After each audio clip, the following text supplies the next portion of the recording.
Netcasts you love. From people you trust. This is Twit. Bandwidth for the Tech Guy is provided by CacheFly. CacheFly.com. Hi, this is Leo Laporte, and this is my Tech Guy podcast. This show originally aired on the Premier Radio Networks on Saturday, May 3rd, 2014. This is episode 1079. Enjoy. The Tech Guy podcast is brought to you by Full Sail University. Full Sail offers both online and campus degree programs centered on real-world experience in the entertainment, media, and technology industries. For more information, visit fullsail.edu/techguy. And by LegalZoom. Visit LegalZoom.com to save on your legal needs and gain access to a network of legal plan attorneys for guidance. LegalZoom's not a law firm, but provides self-help services at your specific direction. Visit LegalZoom.com and use the offer code TechGuy to receive $10 off at checkout. And by NatureBox, where you can order great tasting healthy snacks delivered right to your door. Forget the vending machine. Get in shape with healthy, delicious treats like blueberry almond bites. Oh, these are good. To get 50% off your first box, go to naturebox.com/twit. That's naturebox.com/twit. Well, hey, how are you today? Leo Laporte here, the Tech Guy, and it's time to say hello to your favorite technologies, computers, the internet, smartphones, home theater, all that jazz. You got a question? You got a thought? Some brilliant idea you'd like to share with the world? 8888 Ask Leo is the phone number, 888-827-5536. Toll free from anywhere in the U.S. of A. or Canada. Outside of those two, you can always call collect. No, you can always use Skype because it's a free number, a free call, so Skype would make it free. And even if you're calling from overseas. The lovely and talented and dressed all in white today, phone ranger Heather Hammond. Good morning, Heather. Good morning. Good morning, Vietnam. Whoa. I guess my computer woke up too. Good morning, computer. And my iPad's showing a black apple. There must be something something going on. I walk in and all of a sudden all the systems start. They think they know somehow. Do you have a magnetic strip or? I have a magnetic personality. Thank you for the opening there. Maybe they were updating. You know, that's very important when you have a system to keep it up to date. And always apply those patches. Of course, if you're using Windows XP, no patches free. Wait a minute. I take it back. And so did Microsoft. So this week there was, as we had feared, we were waiting for, the 0-day exploit. The bug for Windows XP that would make it suddenly unsafe to use. Remember that it was the second Tuesday of April 8th, I think it was, that Microsoft shipped its last fix for Windows XP and said, never again. Then the bad guys found a flaw, pretty bad one, in Internet Explorer. Internet Explorer is the browser that comes with Windows XP. We did tell people, and I have been telling people, if you must use XP, it is possible, I believe, to use it, at least for now, safely, but don't use Internet Explorer, whatever you do. The latest version on XP is 8, which is 3 versions behind. So that's problem numero uno. But then also, of course, there are choices, good news. You can use Chrome. I don't like Explorer anyway. I think it's been a source of problems all along. Well, look, all of a sudden, a 0-day, you know what a 0-day flaw is? A 0-day flaw is one that as soon as it is learned, as soon as it is revealed to the world, this flaw, already hackers are using it to attack computers. So it's about as serious as you can get. It's a hole in your operating system that allows bad guys in. The flaw affects Internet Explorer 6 through 11.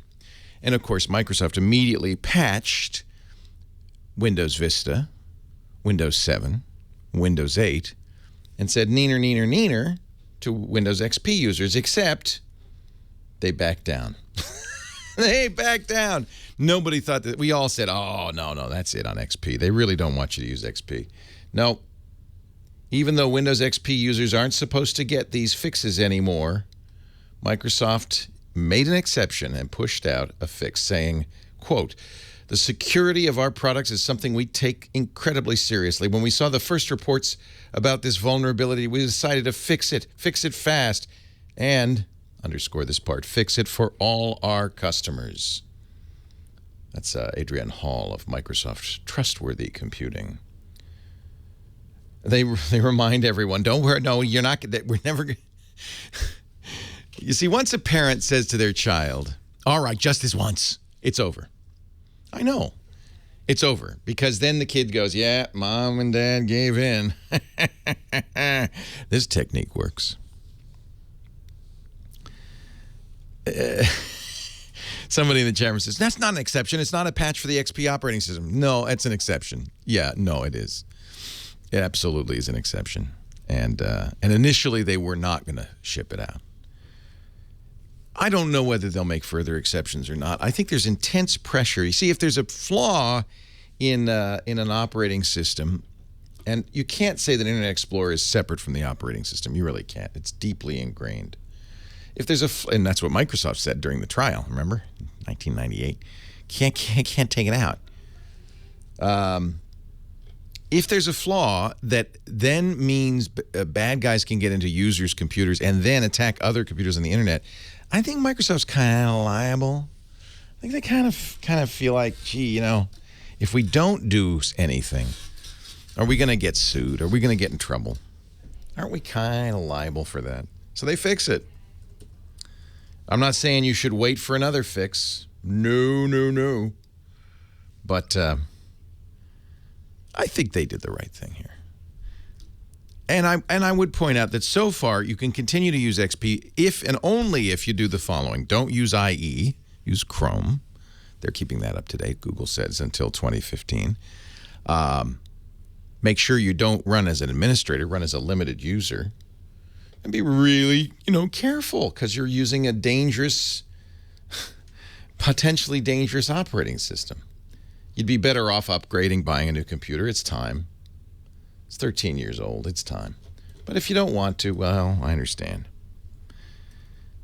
And you don't, and you probably, even though people have said, Leo, you're irresponsible, you probably can get away with it. And it's probably okay. I understand there's good reasons why people would want to stick with XP.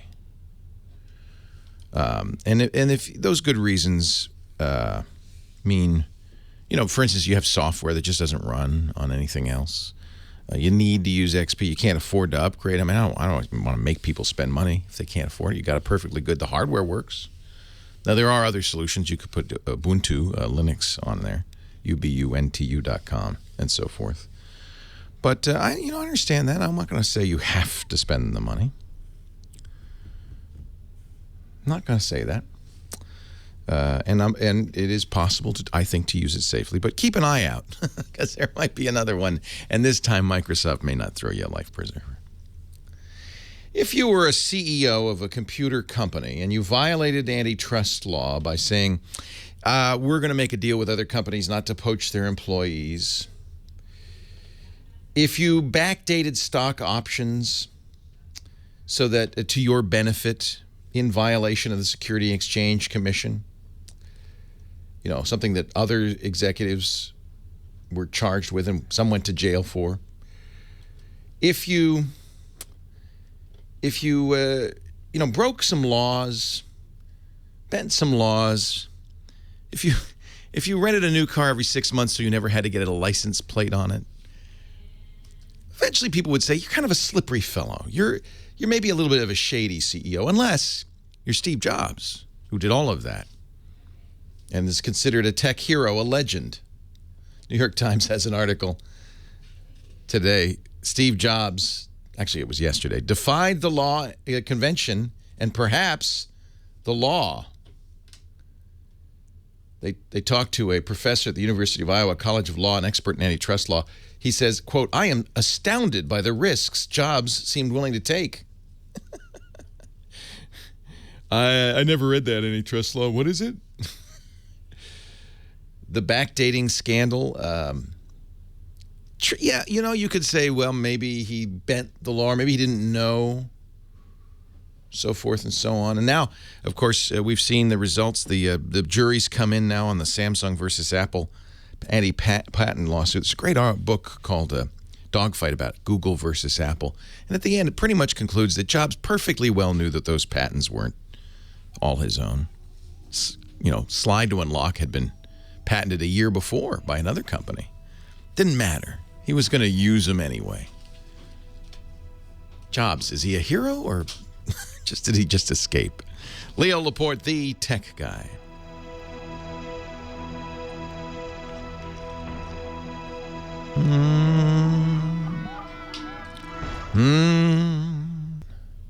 Where are you from, sir? Redondo Beach, California. And you're up here on vacation? My wife's up here for a Stanford reunion. Awesome, and you get to take advantage of that. Exactly. Perfect. Good on you. Sounds like fun. Was she an undergraduate or graduate student? Or? MBA. Oh, awesome. That's a good place to get an MBA. That's been very good for her. Yes, I bet. And what do you do? I'm an electrical engineer. Cool. I design computers for spacecraft. Did you work at JPL or somewhere down there? Aerospace Corporation. Aerospace Corporation. You design computers for spacecraft. Wowie zowie. What spacecraft? What kind of spacecraft? For instance, on the shuttle, I had redesigned one of the computers there. Wow, that's neat. Wow, that's so neat. On the shuttle, huh? Is business slowing down? Yes. Seems like there's not a lot of new spacecraft being designed. Oh, there's the X-1. There's all the citizen space stuff. Orion. SpaceX. Orion. Leo Laporte, the tech guy, 8888 asked Leo, yeah, the Samsung Apple verdict came in. That was fast. This time the jury deliberated for 3 days instead of just 1 day. The previous jury, so there have been two now Apple-Samsung lawsuits. The first was over what they call trade dress, the look and feel.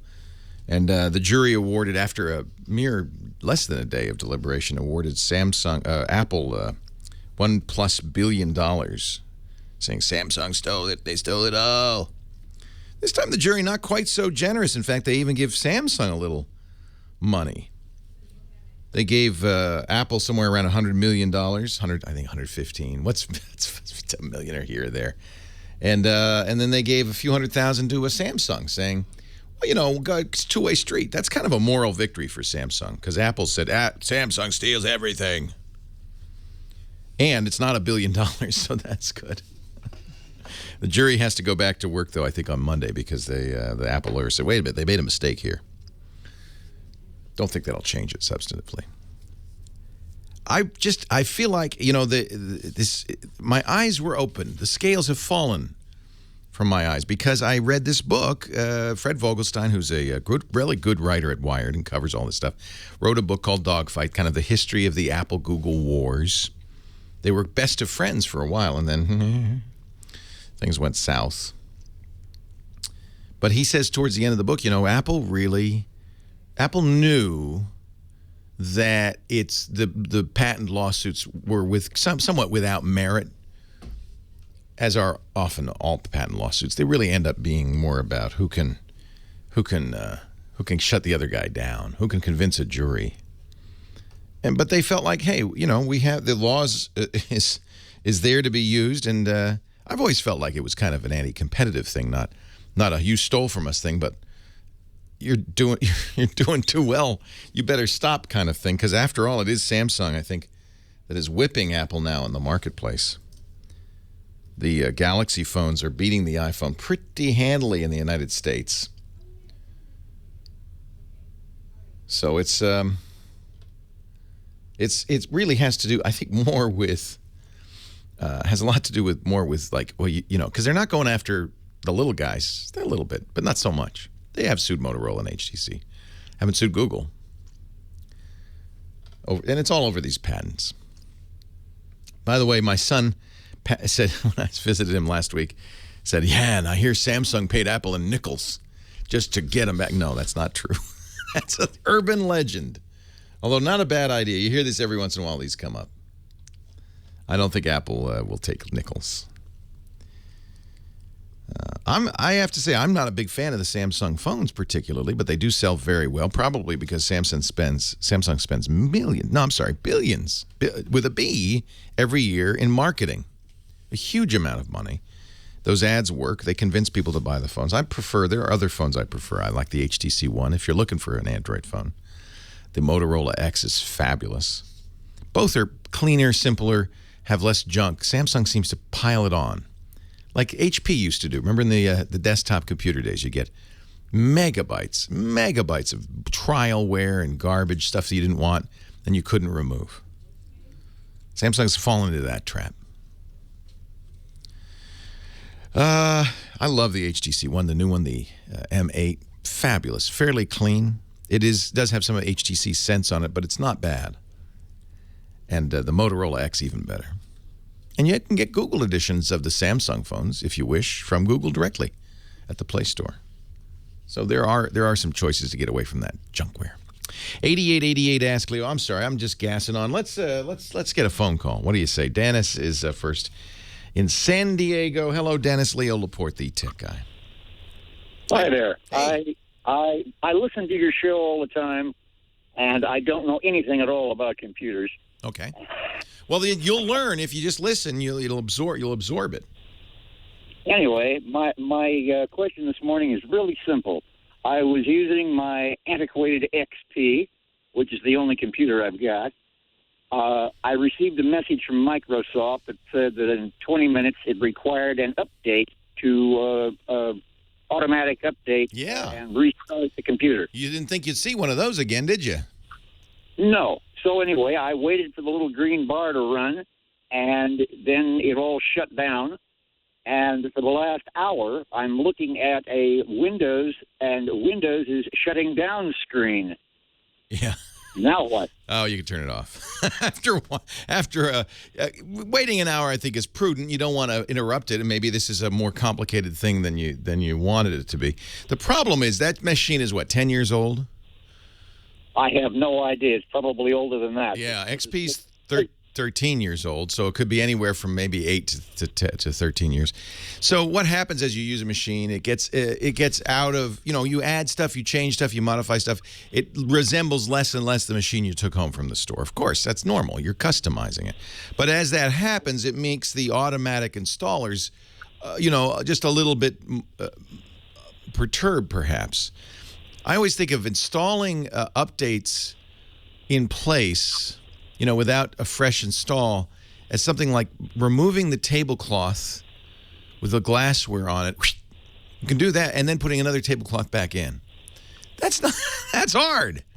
That's kind of amazing. On the other hand, I think these updates, they do a fairly good job, and this one is particularly important.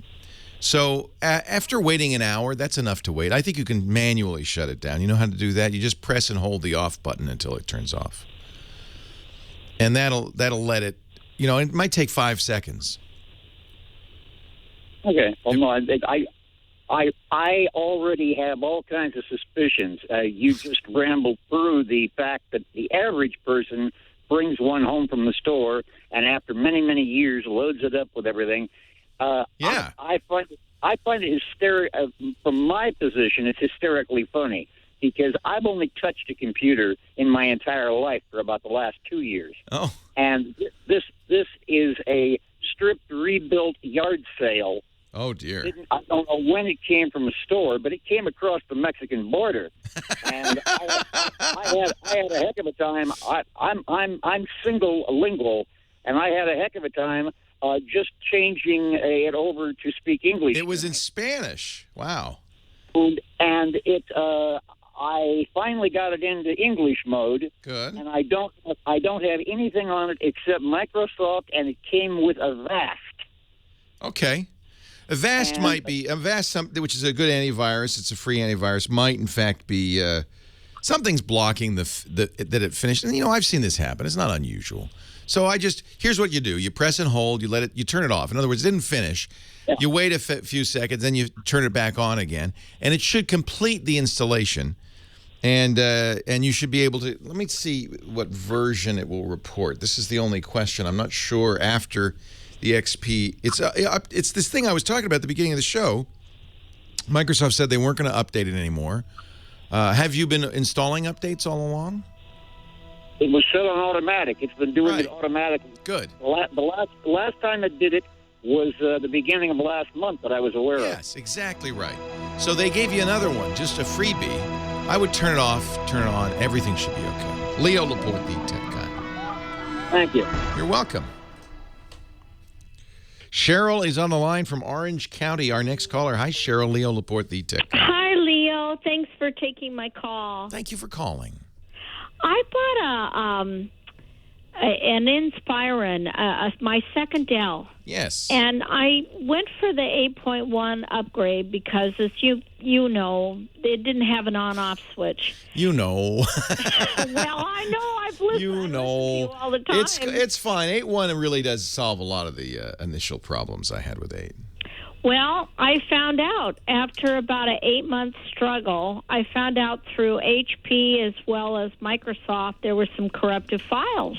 Well, that's not your fault or Windows Well, fault. That's I HP's know. fault. And I went back to Dell and gave them the exact information, Dell, yeah.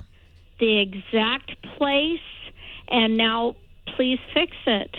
And they hit me with, and it's still under warranty, and they hit me with a $300, to upgrade to their No. coverage plan. And I'm still No. covered with another company that set up my computer and, for a few more months. So I said, this just doesn't feel right. I How did you sign up for the company that covers your computer? Who's that? Well, it was the installer, Office Depot, and then they offered a follow-up coverage. Guess who's now responsible for the corrupted files? I thought about that. No, I they told are. my husband, maybe we need to try with them. But Yes, you do. he said, yes, we do. But That's why Dell won't touch it, because Dell says, well, wait a minute, it's not our fault. We gave you a good computer, and now these guys from Office Depot came along and screwed it up. It's not No, our fault. I've never called them. Leo, I've never had them touch the computer. Well, how did they set it up? Well, all they did when I had it, I bought You it. bought it at Office Depot, and then and for an additional $50, we'll... And they put my desktop on, and they transferred my data from the old Dell to the new Dell. And then they kind of gave me a little bit of wherewithal, how to operate it. Oh, that's good. I do remember saying, how do you turn it off? And they said, you hit the half moon. And that was about it. He walked out the door. Goodbye. Yeah, I know. So then So- when I heard about 8.1 and we called Dell, then that's when we opted for it. But then I found out that there's these corrupted files. And see, what I think they're afraid of is they told me that they would probably have to take 8.1 off and then reinstall it. Well, did it come with, I'm sure it did, restore or recovery discs? No. Didn't come with any discs at all. No, they asked me the same thing. Terry, they're asking about discs. Yeah, so maybe the Office Depot guy kept them. I don't know. But you should have, if not that, then there should have been an instruction when you first turn on the computer to make the discs. Did you see that at all? Well, you could still probably do it. No, I don't recall anything. So I'm not real techie either, I'll be honest. do they do that? It may be an 8.0 now, because it has its own recovery routine. Maybe they don't make the discs. So the way almost all 8, as far as I know, every Windows 8 computer comes with a hidden part of the disk, they call it a partition, that has the Windows 8 install stuff on it. And there is a way to recreate or reboot the computer. What you're going to want to do is, I think, and you can do this yourself. You don't need to pay anybody to do it. Is back up your data. You got a lot of data on the computer? You got a lot of stuff on there? Pictures, and I can't send a darn thing. Yeah, we'll fix that. Well, how do you know it's corrupt? What is? Okay, when Microsoft went through it and Dell went through it, what we were trying to figure out is we thought it was a scanning problem from the new ProJet from HP, and we thought we were going to need to return it. And so actually this problem was found just sort of incidentally. And then Microsoft confirmed it too. It's not that incidental. The thing doesn't work. Well, why doesn't it work? Well, it's corrupted. It's messed up. yeah, that's and they let's see. It says So- Windows Resource Protection found corrupt files, but was unable to fix some of them. Details are included in the cbs.log Winder. It looks like / Well, I'm going to give you a couple of things to do. Okay. Okay. We're going to first start. Windows 8 has this refresh command, which is really good, and they did it because this is not unusual. It sounds like refresh had a problem, but we're going to try to do it anyway. So the first refresh you can do doesn't, in fact, affect any of your data. It just that thing on my modem. I do that a lot. No. It's not. It's not on your modem. It's on. Okay. It's on Windows 8. So what you're going to do is go to Change PC Settings. You know, you swipe in. I hate this. I wish there were a way to do this without having to say swipe in. You swipe in from the right edge of your screen. You know that the charm. It's called the Charms menu. You know, you get that menu on the right. That's another way to turn it off. By the way. Yeah. I've seen those things. Yeah, you swipe. So do you have a touch computer?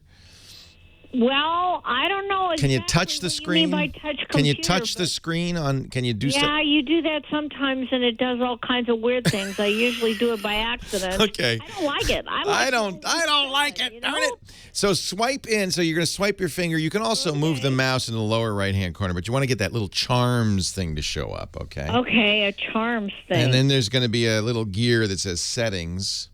Yeah, okay, settings. Tap that, and then tap Change PC Settings. Ooh, You can. you're getting complicated. Well, I'm just reading you the instructions from Microsoft. This is ridiculous. So, okay. Change PC settings. Or if you're using a mouse, point to the upper right. This is why I hate Windows 8. Or if you're using a mouse, point to the upper right corner of the screen, move the mouse pointer down, click Settings, then change PC Settings. But what you're going to do is in the PC Settings, there's something called Update and Recovery. And this is, we're going to recover. So you're going to click Recovery. And now there's several settings. The first one I would try is refresh your PC without affecting your files. That was going to And go. it will say that? Refresh Yes. your PC? It literally says refresh your PC without affecting your files. Okay. What that's going to do is go through all of the system files and see if it can fix the corrupted ones. I think it should. See, they tell you, Leo, matter of fact, you cannot have cloud, you know. Once you have 8.1, you can't have those things. So about the only thing you can do is an external backup. Because I pressed it one day. You know, it has a 30-day thing for free. And I had done it with the old system. And then it wanted to, do it again, I guess, as soon as they updated it. And they said, don't ever do that. And the worst thing you can do is hit the black one, whatever. I've never seen a black one. But they say you can't update. I mean, you can't do the cloud. Don't ever do it. They say you have to have an external drive to back up. So it pops up periodically, the cloud, and I don't touch it. I just did the once, and I had to call them on that one, too. Well, I think probably, since you did pay Office Depot for support, right? Yeah, and I was considering calling them. I would, because look, I can walk you through this. It isn't too complicated. It doesn't have anything to do with the cloud. But I think it'd be better if they did it, since you paid them already. Why don't you bring it over to them and say, here, clonk, it's corrupt. It was corrupt from the day I brought it home from you. Can you fix this, please? Well, it was Dell, you know, that... And you know what, next, what do you do? it. What do you do with your computer? Well, with the 8.7, I mean... What would you like to do with your computer? I would like to do more than just add pictures Okay. that I can do nothing with. I can't send them. I can't... I understand. So, Yeah. next time get an iPad, seriously. This is too complicated for you. This is too... uses it for bills. Yeah, you can do that too. Leo Laporte, the tech guy. This is too complicated for you. It's too complicated. It's like you have a Ferrari and you really just need a bicycle. It's too much. And it's, I feel bad because these guys are really just giving you the runaround. But the problem is they're saying things like, don't do the cloud. But I don't know what they're trying to tell you. But so there should be nothing on the computer that they say, whatever you do, don't press that button. There's nothing on the computer that should be true of. So I don't know who's telling you that. This is exactly, Marmot saying in the chat room, this is what normal people go through with computers. This is exactly right. We're giving you these power tools that are insanely complicated. And we're saying, oh, no, this is for regular people. This is normal. And then Microsoft absolutely confused the heck. You were fine with Windows 7. They absolutely confused the heck out of everybody. They said, well, she doesn't even know how to turn the computer off. She doesn't even know how to turn the computer off. She presses the half moon key, which sleeps it. She literally can't turn her computer off. Thank you, Microsoft. By the way, that's one thing they fixed in the update. They put an on-off switch on the screen.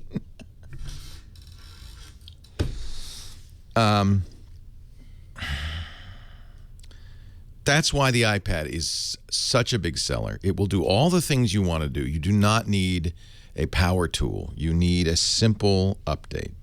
Simple computer that can do all the things you want. I mean, I just feel for you, but there's just no way this is going to work out well for you if you try to do this yourself. It's just going to get worse.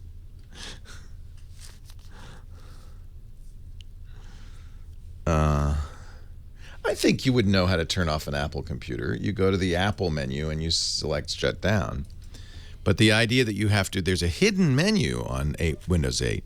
It's the charms bar, and you have to figure out how to get that to slide over, which is what I was trying to describe. You swipe in or you move your mouse to the corner. Even then, it is nowhere that says turn off the computer. You have to know I can't even remember what it looks like. You have to know to check one thing and then click the bottom, whatever that bottom button is, and then there's a bunch of choice. It's just not obvious. It's in the settings menu.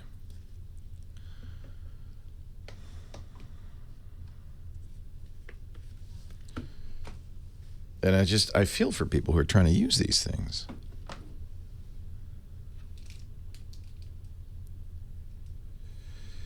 I don't think she could get any high school kid. She could get the right high school kid, but I don't think most high school kids know how to use it either.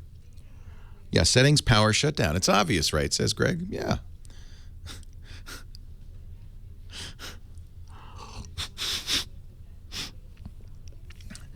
It's not Microsoft's problem, I agree, but they made it worse. It was bad enough. She knew how to use Windows 7.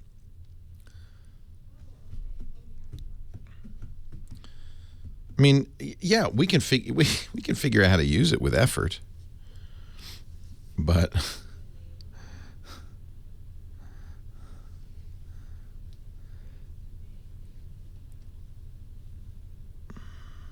it's not an intuitive interface. That's the problem.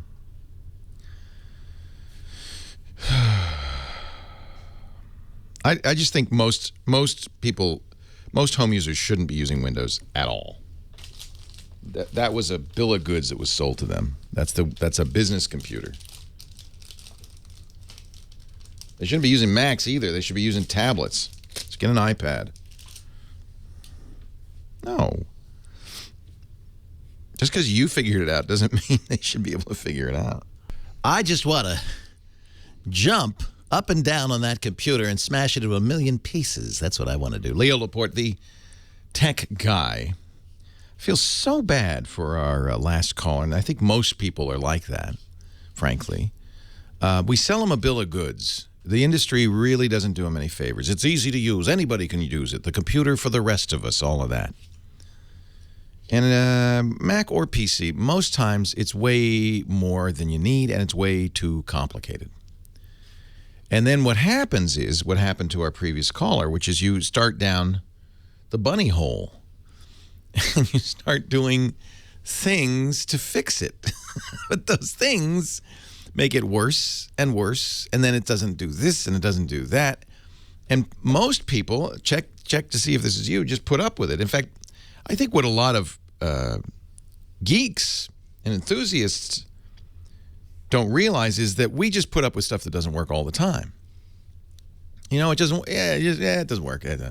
Oh yeah, you can't. In order to print, you got to remember you got to turn off this device, plug in that device, and unplug that device, and then it'll print just fine. And then you just do it every time. So what we do is we forget that, in fact, we have similar problems. We were used to it. And normal people just, it's like, what? What?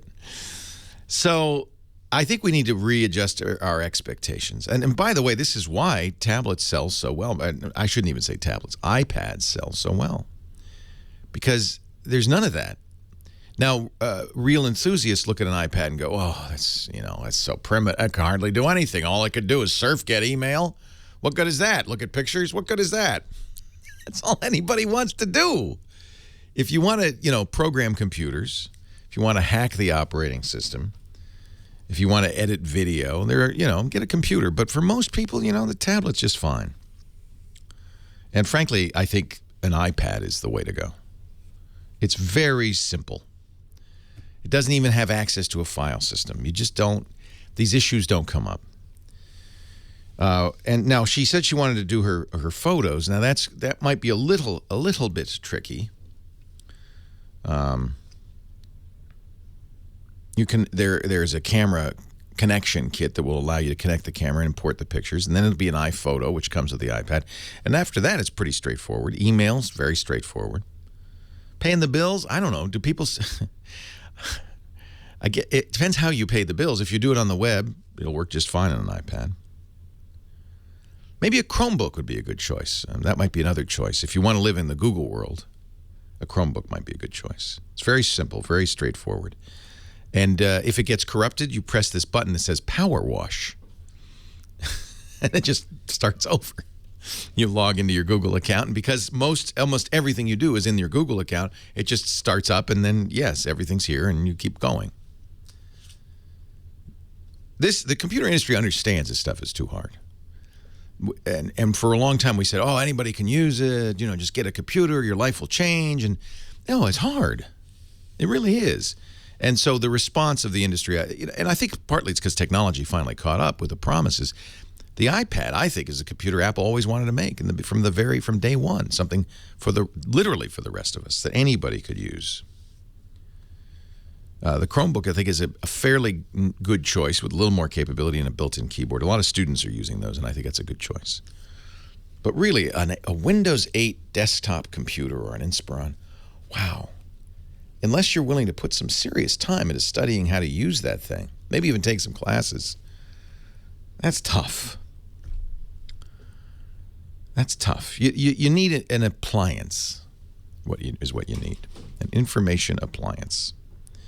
8888 Ask Leo. If you disagree, here's what you do. You go to the website, techguylabs.com, techguylabs.com, and each show is there. It's free. You don't have to sign up for anything. You don't have to pay anything. It's just free, and it's all there. And what I would suggest is you go to this show. This is episode 1079, and in fact, by now her question is already up there on the webpage, and you can just leave a comment. Log in and leave a comment and say, Leo, you're wrong. Maybe you've got a suggestion for her. I think at this point, since she's already bought the thing, she needs to go to Office Depot and get them to fix it, basically. All right. Alan is on the line from Honolulu. Hi, Alan. Well, aloha, Leo. Aloha. So, talk about being sold a bill of goods. I have a Sharp Aquis TV. Okay. And it's one of the big 80-inch ones I got from Costco, and it has one of the features I love is it has the built-in Netflix, app to use. Yeah.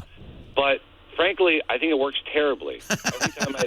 Every time I try and load a movie, it says loading, and it says, you know what? All the TVs now have either Ethernet or Wi-Fi connections and have built-in apps. Samsung does it, Vizio does it, Sharp, your manufacturer, does it. Everybody does it. And in almost every case, they're not that good. The apps are not that good. And so that's my question is that, and what's strange is that if I use my laptop, which is plugged into the same wired connection, I never have that type of issue. So my question is, after spending $3,000 on this TV, am I really going to have to go out and buy myself a Roku box? I do. I do. It's only $99. Roku's great. So these third-party set-top boxes were originally created to give TVs that didn't have internet access. You know, the Roku box connects to your internet and then via an HDMI cable to your TV. But that's actually a good way to do it for a couple of reasons. First of all, this is Roku's business. The apps on TVs are an afterthought in every regard. They just don't work well. I have tried them all. I've been Vizio's pretty good of all of them. But for instance, the Wi-Fi, you're using Wi-Fi on that TV? No, hardwired. And it's still slow? It's not that it's slow. It's that it sometimes loads, sometimes it doesn't. Yeah. It's really unreliable. Yeah, it's unreliable because they don't put a fast processor in it. There's not. I mean, the guy who's writing the firmware for Sharp is probably in a closet somewhere. You know, it's one guy. I am. You have my stapler. So he's not. Roku. This is all they do. They put all their energy into it. Another good choice is an Apple TV. They, in fact, give you the best Netflix because Apple serves the Netflix video from their own content distribution network. They don't. They take it from Netflix and then serve it to you. And well, that was going to be my next question. If I'm going to be buying one of these, am I going to get a Roku? Am I going to get an Apple TV? Or am I going to get, what's the Amazon one? Amazon or Chromecast, which is only $35. Now, the nice thing about Chromecast is you fire up Netflix on your smartphone. You find what you want. You do all that stuff on the smartphone, which is worlds better. You should try it. And then, instead of playing it on your smartphone, you tap the Chromecast button. You say, send that to my TV. And that works great. And that's only $35. It all depends on what you want to do. If you buy stuff on the iTunes store, then you have to use an Apple TV. There's things you can only do with a Roku box, but one of which is you can't do iTunes on it. Everything else you can do. So I'm such a Windows guy. I'm not a big iTunes guy, so that really is. Don't get the Apple. Then don't get the Apple TV. Okay. I think Roku is phenomenal. I would get the Roku 3. One of the things it has its own remote control. Good news, another remote control. But that has an ear headphone jack. So you can actually sit with the remote and the headphones, which are wireless, and watch your TV on the Roku. I think that's kind of useful. Of course, that does defeat the 7.1 surround. Yeah, but sometimes... Which is the next question is, does it have... It supports Dolby Surround, okay. Yep. Okay. So it'll do the decoding you need to do.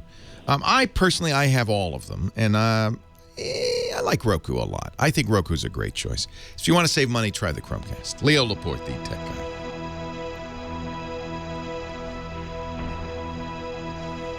It has Dolby. It does indeed have Dolby.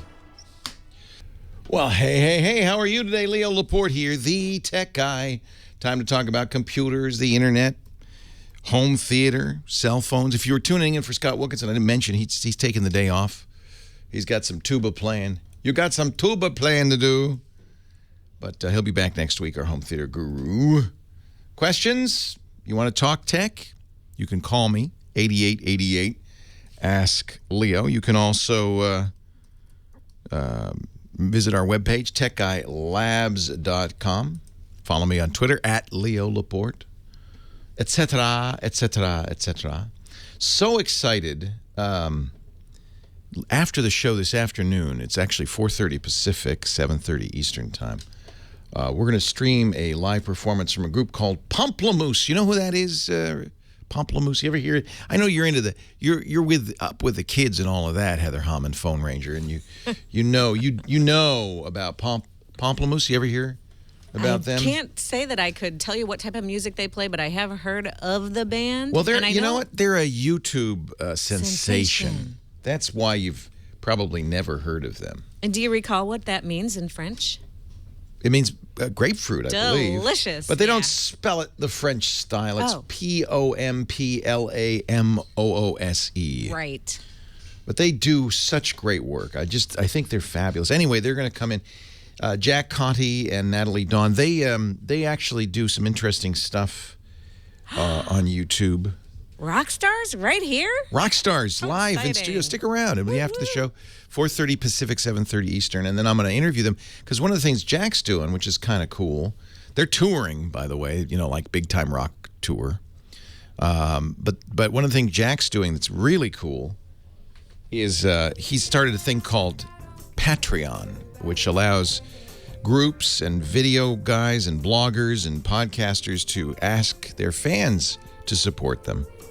And it's crowdsourcing people's pay. This is a little bit of their version of their mashup between Get Lucky and Happy, two of the big hits of this past few months.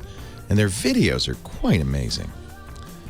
So we'll visit with them later on this afternoon. I'll be asking about Patreon as well. They're kind of fun. 8888 Ask Leo. Leo Laporte, the tech guy. If you have a question, a comment, a suggestion, techguylabs.com is the website. The live videos and audio from the show are there after the fact. You can even watch live now at live.twit.tv. On we go. Cheryl in Lakewood, California. Hi, Cheryl. Leo Laporte, the tech guy. Hi, Leo. How are you? I'm well. How are you? I'm okay. I just got kind of a dilemma that I just can't seem to figure out for myself. I thought you might be able to help me. Okay. All right. We, about 8 months ago, we stopped our cable, and we also stopped our home phone, and we just have cell phones.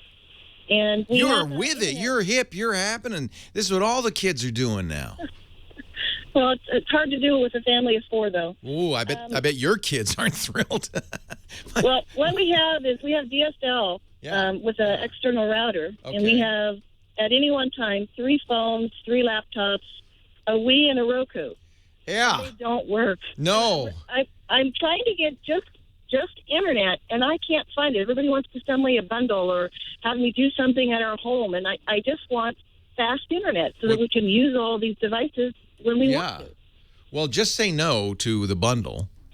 I have for 8 months. And then they say, "Well, goodbye. I'm not talking to you." Correct. They want it. It costs more to buy just internet than to buy a bundle. Well, yes, it costs more, but they don't say goodbye. They say, "Okay, but it's going to cost you $10 more." No, it's like, we could buy a bundle for like $84 or $79, but it costs that much just for straight internet. Right. There is no internet that you can buy like I have DSL. Okay, here's the problem. You could thank the FCC for this lovely situation. They've set up basically a duopoly in this country. In some cases, in many areas, it's a monopoly. There are 2 companies, and only 2, who have access to about 90% of all the people in this country.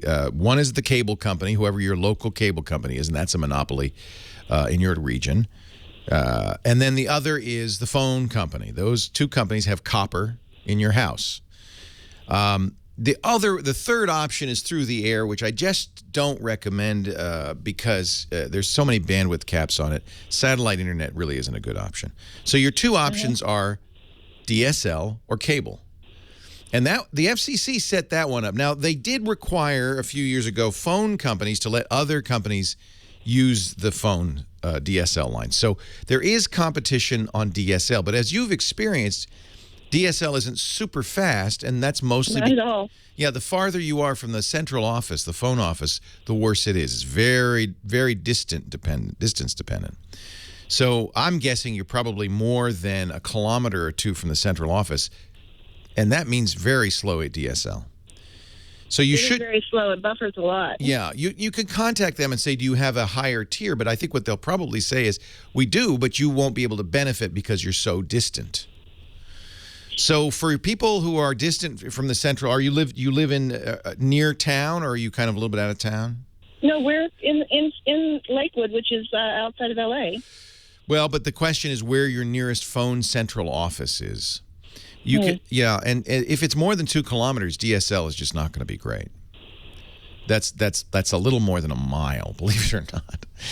Mm-hmm. So cable should be very fast, but as you've already discovered, if you call your local cable, who's the cable company in your area? Time Warner. Time Warner, lovely company. Just Time Warner or Verizon. That's the 2 that we have. Yeah, thank you, FCC. And the reason they did that is, well, it's so expensive to dig a trench into somebody's home. We're going to give those companies monopolies. But you know what? They've paid back their trenching. They've made their money back. That's why companies like Verizon you don't have Fios in your neighborhood, do you? They keep sending us flyers telling us to sign up with them, so I think we do. If you have Fios, that'd be your best bet.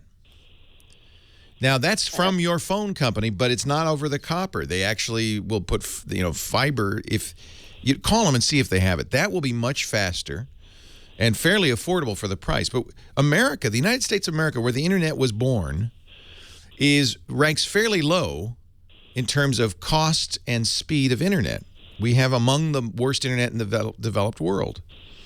And there's a couple of reasons. One, because it was invented here, so that's often the case, that because, we have a lot of old equipment. But the other one, I think you can really blame the federal government, who gave monopolies to these companies. And because there's a monopoly, they can say to you, well, we'll do it, but it's going to cost you. Because where else are you going to go? Where else you can't, there's no choice, and they know it. So welcome to, everybody needs to write the Federal Communications Commission and say, hands off, get off. It's time to fix this problem that you created. This is a problem they created. Now, how do I solve your problem? I think you're going to forget DSL because you're too far from the central office. So you should call Time Warner and see what they would charge you for just internet, no TV. It will probably be not much. It'll probably be about the same as TV plus internet. Right. And they do that on purpose because what they don't want to become is an internet service provider. They want to sell you HBO and all those premium networks. They want to get your bill up over $100. That's their sole and utter purpose in life. But I can get that through Roku if I want. Isn't that interesting? Yeah. Yeah. They know that. That scares the heck out of them. Because, if they're just selling you dumb bits, if it's just a pipe, then they can't charge you as much. And that's, by the way, another thing the FCC is about to do, which is allow them to turn your internet plan into something like your cable plan. Where, you want a Roku? Well, that's going to cost you $10 more. You want to get AOL? Oh, well, that's going to cost you $10 more. Oh, you want to watch YouTube? That's going to cost you. They're about to do that. Oh, my. Yeah, and the FCC is saying, go walk right in. Because you know who runs the FCC? Former chairman of the National Cable Television Association, Tom Wheeler. So, hang on, because I'm going to give you a suggestion when we come back. We got to take a break. Leo Laporte, the tech guy.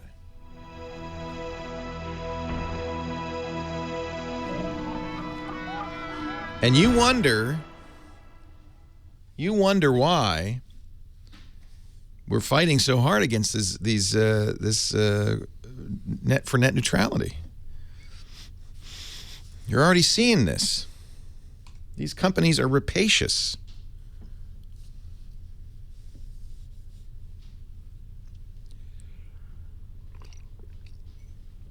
And it is totally because of the influence of money in politics, which is sad. And the only way to counter that is to vote, is to get involved. Because why do they want money? So that they can buy ads, so that they can convince you to vote for whoever they want. The FCC is basically a mouthpiece. The real problem is the revolving door for the FCC. Leo Laporte, the tech guy, bemoaning the state of internet in this country. We've really got to do something about it. We've got to fight for this. This is terrible. And really, it all comes down to the influence of money in politics and the fact that these companies, these massive monopolies like Ma Bell, Verizon, Comcast, Time Warner, AT&T, they wield so much power because they spend so much money on our members of Congress. And we've got the best Congress money can buy, and I suppose president too, because after all, it's the president that appoints the commission, the Federal Communications Commission. In this case, President Obama appointed Tom Wheeler, who was a shill for the cable and the phone industries. He's in the Hall of Fame for the cable industry and the wireless industry.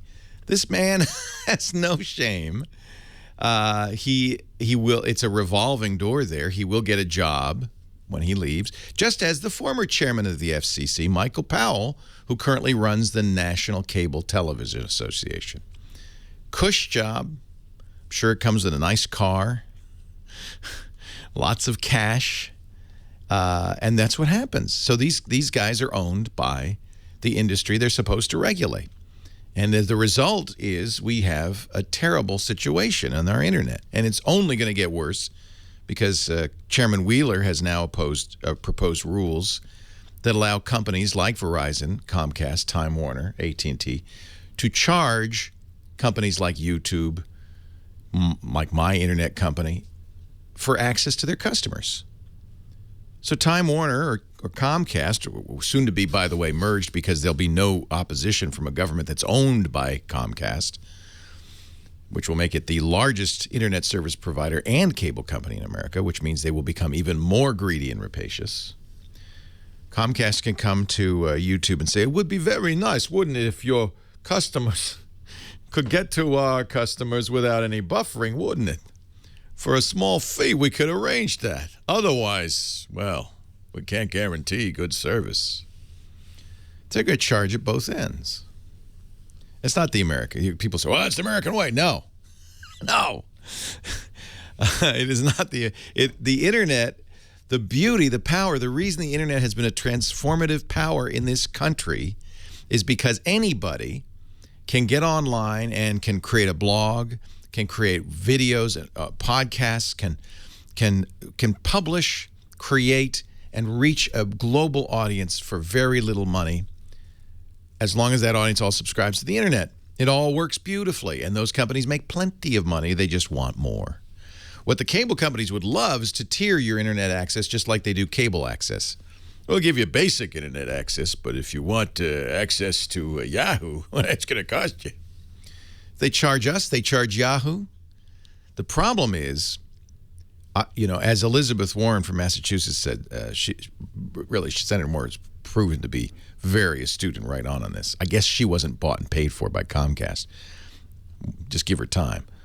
As she has said, look, I don't know who the next big innovator in this nation is going to be, who the next great companies, next great inventions are going to be, but I can pretty much be sure one thing, they're going to come in on the internet. You want to kill innovation in this country, you let Comcast charge people for access to its customers. That's it. Over. All the big companies can do that. Yahoo and Google can do that. YouTube can do that. Little companies starting up, like mine, forget it. If they come to me and say, because I have a podcast network, right? If you would like to reach our customers without buffering, it'll only cost you $1 a head. It's cheap. At which point I'll say, yeah, but I'm just a startup. I'm so sorry to hear that, Mr. Laporte. Well, good luck to you. I hope you survive next year. This is not what we want, but this is what we're going to get if we don't stand up. And email the FCC, write to your member of Congress, say, look, I know they're giving you lots of money, but what are they doing? What are you doing with that money? You're buying ads so that we'll vote for you? Well, guess what? They ain't going to work. We aren't going to vote for you, because ultimately it's about the vote. That's the power. The only reason this works is because we as the voters have stood aside and said, that's too complicated. I'll just vote for the guy who looks the best on the ads. Oh, that other person's bad. I saw the ad. If you let that sway your vote, then it's over. But that's the beauty of the internet. If you can find out about people, you can learn about their positions. You can decide who is bought and paid for by the cable industry or the telcos and who isn't, and vote for the people who aren't. And you know what? If we started voting, if people just started voting, all that money would be worthless. It's really shameful. Now, Cheryl's problem. Back to Cheryl's problem. What is she going to do? She's got a choice between, not much of a choice, Hobson's choice between Verizon and Time Warner. Both terrible. Now, there may be some good news. If you have Fios, that's going to be the fastest option for you. Don't buy TV. Buy just the internet. Now, admittedly, you're not going to save much money, if any money. The cable companies over the last few years, Time Warner's about to raise their cost of the internet $10. The cable companies over the last few years have been very clever. They've realized, people are starting to get television on the internet. Well, we better charge more for the internet. And right now, in most areas, the cost of getting basic cable plus the internet is the same as just getting the internet. And that's what Cheryl was observing, because they charge you more if you just want the internet. Oh, that's bad for business. That's bad for America. You must be a commie just wanting the internet. We're going to charge you more. So what they do is they incent you into getting cable, and then it's just a matter of time before you, well, gosh, I sure would like to get HBO, because you know what? You can't watch HBO You can't watch HBO like HBO Go. You can't watch it with just the internet. You have to pay for a cable subscription. They ask. Yeah, sure. I'm sure HBO, which is owned by, let's see, Time Warner. Oh, what a surprise. I'm sure HBO would love at some point to just go to customers directly and say, hey, $10 a month, you pay us directly. We take out the middleman. You can watch it on any device. You can use your Roku or whatever. But that's not where it is today. And of course, Aereo is currently in the Supreme Court because the television networks have fought them because it allows you to watch TV without paying a cable company. That's not going to fly. It's hard not to get depressed. That's why we got to stand up and fight.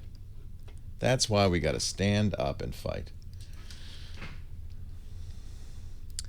8888 Ask Leo. Yeah, Time Warner owns HBO, which means if the Comcast merger goes through, Comcast will own NBC, they'll own Universal, they'll own HBO. You notice anything? You notice anything? Lisa in Downey, California. Leo Laporte, the tech guy. Hi, Lisa. Hi, Leo. Thanks for taking my call. Thanks for calling. Yeah, I have a problem here. I listened to your advice. Well, first I got my computer got some bugs, and I did a clean install, and then the computer started to do all this updating. It was doing fine until lately I just noticed that every time I turn off the computer, it says installing, updating, and then every time it's the same thing. So this time I turn it on, I check. Hold on, we got to take a break. I think I can help you. Leo Laporte, the tech guy. You're right. Apologies, Time Warner Cable does not own HBO. Time Warner does.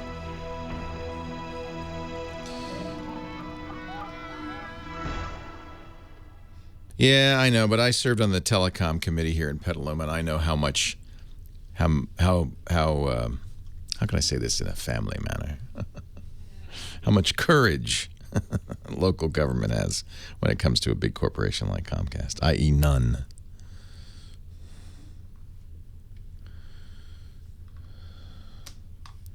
So I wouldn't count on your, what you need to do is run for city council and get your friends to run for city council. And then maybe local government will stand up to people like Comcast. But what I discovered is there's no point in being on the technology committee. You have to actually have a vote. You have to be on the council.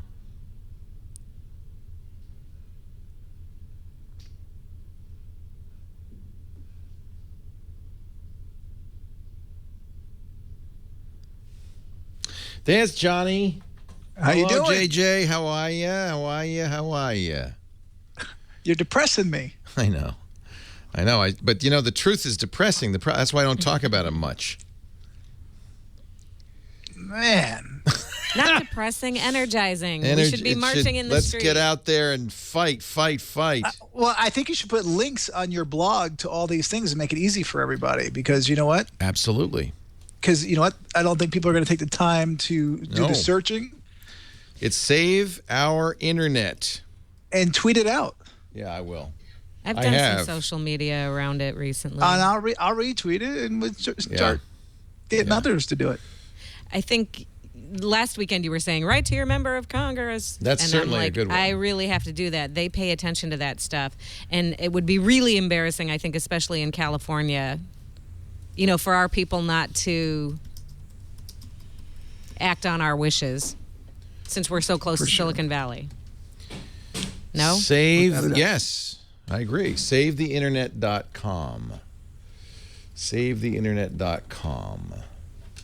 And it'll, like you've said, it'll punch the small businessman in the gut. Oh, yeah, it's very bad. I mean, it's bad for the country.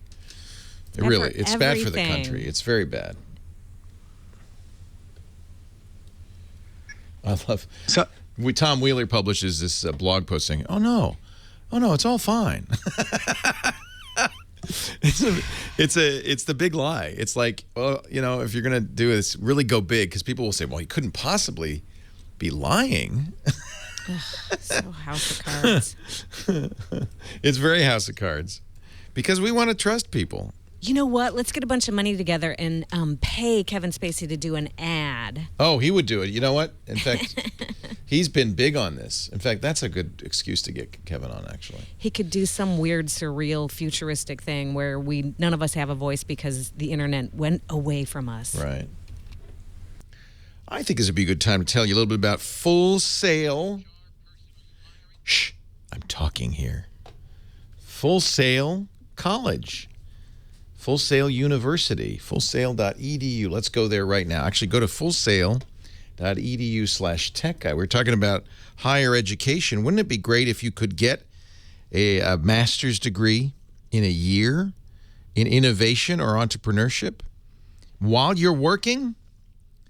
That's what we're talking about here. Full Sail. They offer both online and campus-based degree programs. Real-world experience in entertainment, media, technology. Chance for you to learn the skills you need to create your own business, to market a new product, they even have topics like the ideation process, product design and development, financial strategies. And the thing is, these aren't just professors. These are industry experienced instructors who are teaching you. So you're learning the stuff that from real world experience, and I think that's so important. Real world education. You'll graduate with a fully formed business strategy and the tools you need to pitch your product or service to potential visitors. I want you to visit Full Sail right now, fullsail.edu/tech guy, and you'll learn more about their master's degree in innovation and entrepreneurship or any of their related programs. They have business intelligence. That's a skill. If you knew how to use business intelligence, you would be the king of the world. That's a skill you could walk out and get a job today. Internet marketing, same thing. Huge demand. PR, public relations. Big data is big right now. You learn how to explore big data. I think you'd have a job for life. Full Sail University, fullsail.edu/tech guy for more information. Johnny Jett, our travel guru, coming up in just a second, but I wanted to finish up with Lisa and Downey. She says every time she turns on a computer, more updates. Lisa, if you try just letting it update and rebooting as many times until sometimes it does. If you restored the computer from scratch, it may take a few updates, like quite a few, to get it back to the fully patched situation. Yes, it's updating, but then I noticed, I looked at the history, and there were just the two of them. Every time I tried to update, and it says failed. So those are and those are two failed. I don't know. Might be one is something Service Pack 1 2008, and the other is for 32-bit. Maybe mine is 64-bit. It doesn't. So here's what you need to do. You need to go to the store. You're in Windows 8, so you need to go to the Windows 8. I mean, actually, Windows 7. Oh, you're in 7. Yeah. Okay, that's different.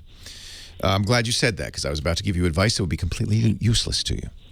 So sometimes Windows Update fails. It gets blocked. And if you have a failed update, then you're going to get exactly what you're getting, which is it's going to keep trying to update because it's important to do those updates. But it can't get past the failed one. Okay. So this is a bit of a problem, and it's a little bit complicated. Microsoft does have a page devoted to this, blocked updates, and there are several things that you can do to unblock them to get it to start. I checked their help page, and then there was something download, and then it says you don't have the permission from administrator or something. Oh, that's good. I'm glad to hear you're running as a limited user. That's lovely. Yeah, I followed your advice. Smart. That's why it's failing. So now what you need to do, this is what's going on. You need to log into your administrator account. You have one, I hope. Okay. I did that, but it doesn't. Well, actually, that did help because before was like a 4 failed. So when I went to the administrator. This is one drawback to being a limited user is things like Windows Update. You have to log in as an administrator to perform those. So go back to log in as the administrator, and you're not going to do anything else. You're just going to get your Windows going. I'm going to put in the show notes at Tech Guy Labs the Microsoft support document, but you could also just search for Windows Update not working. And they have a little fix-it. Now, you have to be the administrator to run this fix-it. So you click the button, Run Now. What it's going to do is go through and resolve failed internet updates, okay? And then if all goes well with that, then you can run the update, can stay in the administrator mode and run the update and finish it.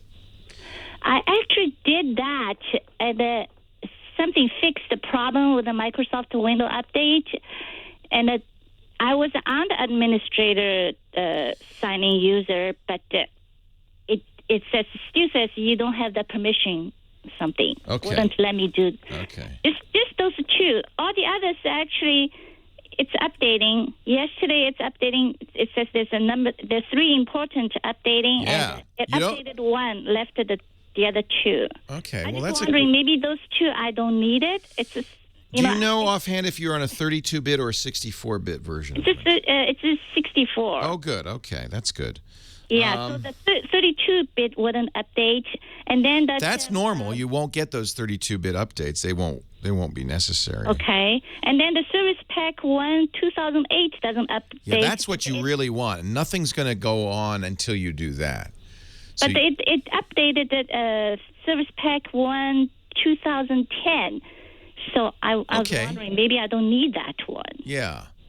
Yeah, only do the critical updates. Don't do the optional updates. And if if you need all the critical updates, and it should be smart. It's not like Windows Update is not acting very smart. It should know enough not to try to update to things that you don't need. Make sure you get the it's one of these I think is an Office Service Pack. Yeah, something like that. Yeah, that's different. So you run Office has a different updater. So you run that Office updater. Okay. It did the 64 one. I think you should be okay. It shouldn't ask for updates though. It doesn't need. And that's the only thing that worries me. Okay. Do this under as administrator. Yeah, check it off. Do it as administrator, and make sure you have all the critical updates for a 64-bit version of Windows. Okay. Do them one at a time. All right. And I think you'll probably be all right. Yeah, I did. I followed your advice. Got rid of cannot get rid of that Internet Explorer, but I used the Chrome. Good. And I think you're doing okay. I'm not sure why it's blocked, but log in as administrator and try to clear all those blocked updates. I think that's probably sufficient. And if you can't, then you might want to bring it to a shop where the problem is finding a good person is so hard, I know. It's just hard for me from a distance. I can't look at the system to see exactly what's going on, what you're getting, what you're not getting. Hey, Johnny Jet is looking out the window. Hey. How's the weather, Johnny? Where are you today? I'm in Toronto, and it's gray and a little bit rainy, but I'm getting on a plane in a few hours. So coming back to Southern California, or where are you going? Secret, but I'm not going to California. Oh, this man, he travels all the time. Johnny's an internet travel expert. He helps us use the internet to save money on travel. His website, johnnyjet.com. That's his Twitter handle, too, @JohnnyJet. What do you got for us today, John? So next week, this week, some big news for TSA PreCheck. They expanded to international airlines. And Air Canada was actually the first one. And I happened to be flying Air Canada that day, but unfortunately, I didn't learn about it until that morning. Because you're TSA Pre. You paid the $80 for 3 years, and you've got it. Well, the secret is actually to get the cheaper deal is to get a Nexus if you go to Canada at all, and it only costs $50, and that way you get global entry and you get TSA PreCheck, but it's good for 5 years. Either way, it's worth it because you can zip through the lines usually, although TSA PreCheck lately has not been great.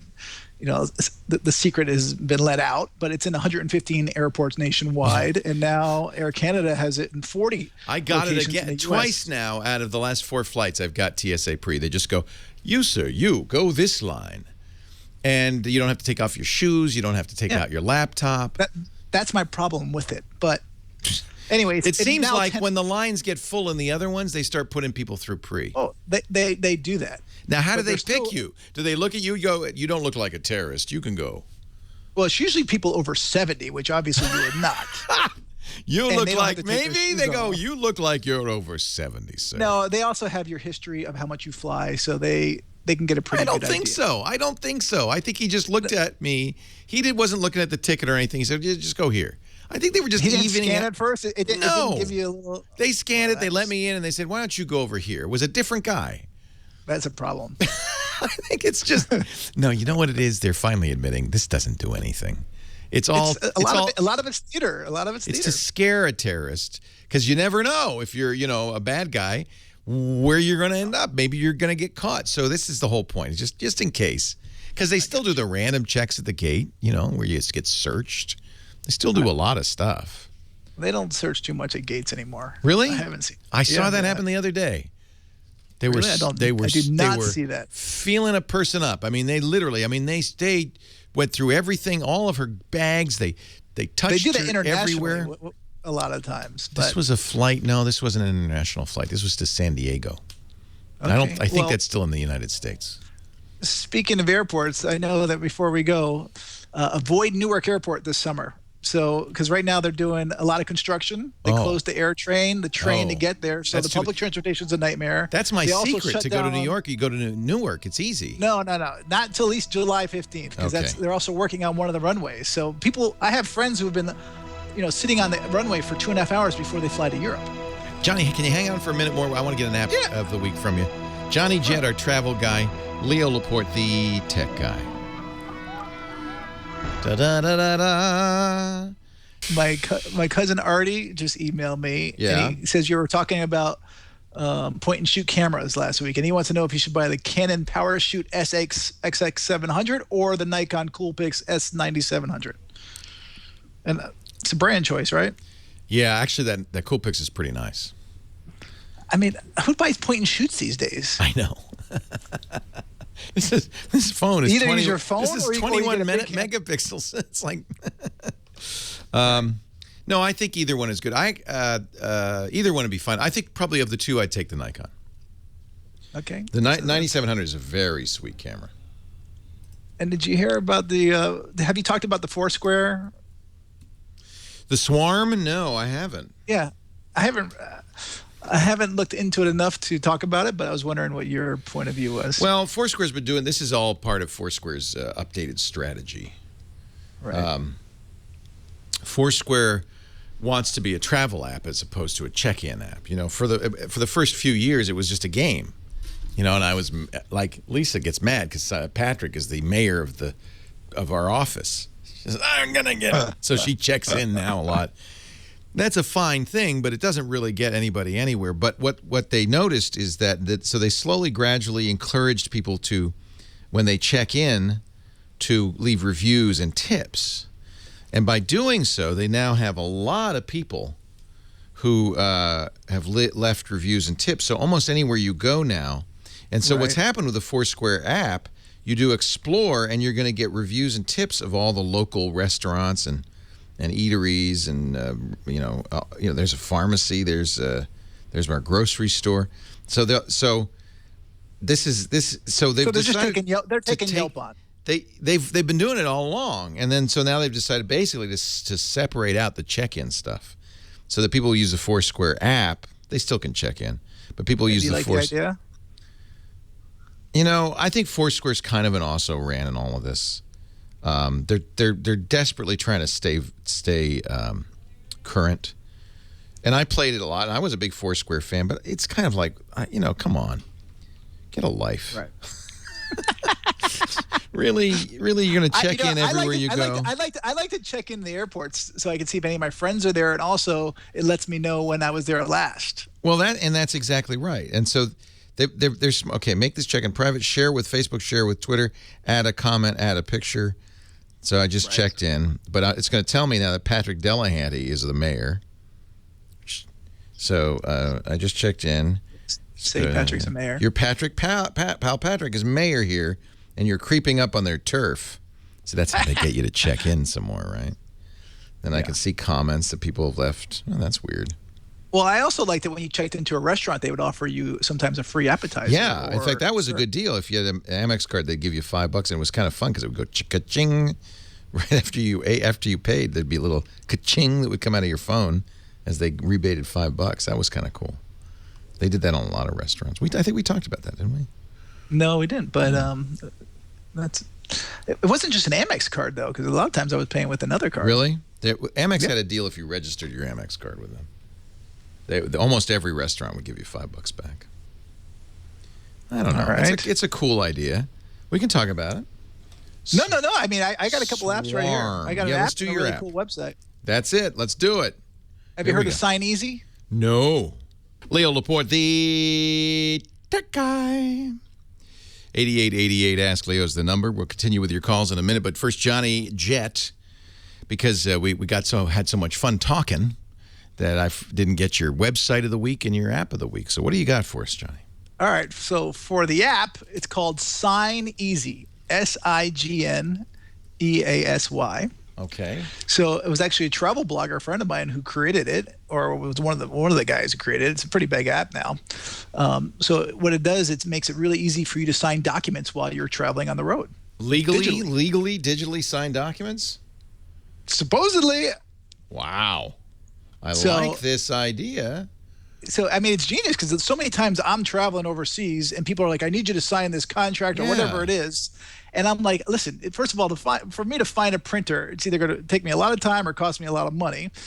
And I don't want to spend the time scanning, photographing or signing and all that stuff. So I think now you do pay per document, I guess, right? There is a fee on this one. $30 a year for up to 50 documents a month. That's a lot. I mean, come on. But if you're a business traveler, it's worth it. If you're just a regular traveler, don't even bother. But unless you have a really important document to do. This sounds good. So as long as it's accepted, that's the key. That these are accepted signatures. Every once in a while, I'll get something that says, no, you have to print this out, physically sign it, then fax it to us. Like that's somehow magically going to prove my identity. Right. My lawyer does that to me, too. Yeah, that's crazy. All right, Sign Easy, and that's online if you want to find out more at getsigneasy.com. And then it's on Android, iOS, and BlackBerry. That's right. Website. All right, so virtualpostmail.com. Have you heard of it? No. Virtual Post Mail. So again, this is great for people who travel a lot. So what you do, they charge about $5 a month. I think it starts at that. And you have your mail redirected, your physical mail, your snail mail. I used to do this with my bills. I used to send my bills to South Dakota, where prisoners would type it in. Are you serious? I think it was prisoners, federal prisoners, would type it in, and then I would get it online, and I could pay it. It's called PayTrust. I think they're still around, actually. Okay, I got to look at that one. But this one's not just bills. This is everything. No, this is mail. So you can look through and you can sort it. You can say, okay, send me that box or throw away that flyer or whatever it is. And you can also deposit your checks this way. So if you get checks in the mail, you can set up, I think it costs more, but they can also deposit your checks as well. I like this. How much? Well, they start at $5 a month. It all depends on what you're going to get. How much mail? It's called how much mail and what you're going to do. If you're going to have them deposit checks and stuff like that, it's going to cost more. There was a service like this that has basically shuttered because the postmaster said no. Well, the postmaster should be doing this. This is what the postmaster should be doing. I agree. I'll find the article and read you the story because it's just an amazing story. But what they were doing is you would fill out a forwarding request, so you wouldn't have to change the address. It would come to you and then get forwarded to this company, which would do the same thing, scan it in, let you choose which mail would be delivered, which thrown away. And the postmaster said, you don't understand. Our customers, the United States Postmaster General said, you don't understand. Our customers are not the users. Our customers are the 400 direct mail companies who want their mail in your mailbox. And they said, we're not going to do it. We won't let you forward. So that's why this company's smart, because you tell the sender to send it to them, this new address, right? Yeah. Correct. Yeah. I'm going to check it out. It's called Virtual Postmail. Postmail.com. And for a traveler, if you're going on a long journey, then the mail doesn't pile up at your doorstep. You can see what you missed, what you got. You can even get checks deposited. I think that's a great idea. It's brilliant. Of course, the post office should be doing it. And the post office should really do it. They'd make some money instead of losing money. Unbelievable. JohnnyJet.com. That's the website. If you want to know more, JohnnyJet.com. Here's the article. It's from the San Francisco Examiner. Postmaster General, the American citizens are not our customers. This was a great article. I'll tell you more about it a little bit later. You should tweet that. Yeah. Actually, I think it was Tim O'Reilly who tweeted the original story, and that's how I found out about it. Yeah, just shocking. It was a company called Outbox, and they're basically out of business because the Postmaster General said, not with our mail, you don't. This is exactly what the post office should be doing. Without a doubt. And my last tip for you, by the way, I'm just looking. One more San Francisco and LA has really good deals with San Juan, Puerto Rico. $346 round trip. Round trip. Oh man. On United and Delta, and it's not till September through December. But hey, and you got to buy by May 12th. Okay. Old San Juan is an amazing place, beautiful place. I'm going in a couple months, or next month, I think. And you're off to a mystery location? Yes. So next week, actually, I'll be calling from a cruise ship. Ooh, gosh, what a life you have. Johnny Jet. I'm taking my dad on a trip. Oh, he travels for a living. And it's still fun, right? Of course. Are you kidding me? I got the best job in the world. It didn't take all the fun out of it? No. Are you joking? I get to see the world every week. Sometimes when you have to, you do something fun for a living, it's not as fun. No, it's always fun. Not in this case. All right. JohnnyJet.com, that's the website. Read all about it. He's got great travel tips there and joins us every week at this time to talk travel. Thank you, John. Thank you. Have a great week. Safe trip. Bon voyage. Man, I'm jealous. I wanted him to say, no, it's no fun. It's no fun anymore. All the fun's gone straight out of it. No such luck. 8888 Ask Leo. Alex, Los Angeles. Leo Laporte, the tech guy. Hi, Alex. Hello, Leo. Thank you for taking my call. Well, thank you for calling. Okay. I'm sorry about the bad news. Yes, my son is a little bit naive. Left the backpack open and go to the PE class, and when he came back, the iPhone was stolen. It was an iPhone. Okay. No, an iPad. Oh, iPad. Okay. Yeah. Now, the question is, when you try to get to have access into the Apple device 10 times, it won't let you get in. That's right. If you turn on the PIN code, which I hope he had on, everybody who has an iPhone or iPad, turn it on. I know it's a pain, but did he have it turned on? Yeah, he had a password on. Excellent. Then he's safe. But whoever's in possession now, can it break into it? No. They can use the iPad because they just wipe it out. They hook it up to a machine or they restore it. Now they can use it as if it came from, but they don't get access to his data, and that's the most important thing. Now, when he turns it, everybody who has an iPhone or iPad should do a couple of things. Of course, you should turn on this passcode. That's really important. And, 4 digits is enough because after 10 tries, it wipes it, right? So even though 4 digits is only 10,000 possibilities, 9,999 possibilities, that's fine because you're not going to be able to guess it 4 times. Then also get Find My iPhone and put that on there. That'll allow you to wipe it to do an alarm and things like that. This is a good solution, I think. You're not going to get the iPad back, but at least they don't get your data. Leo Laporte, the tech guy.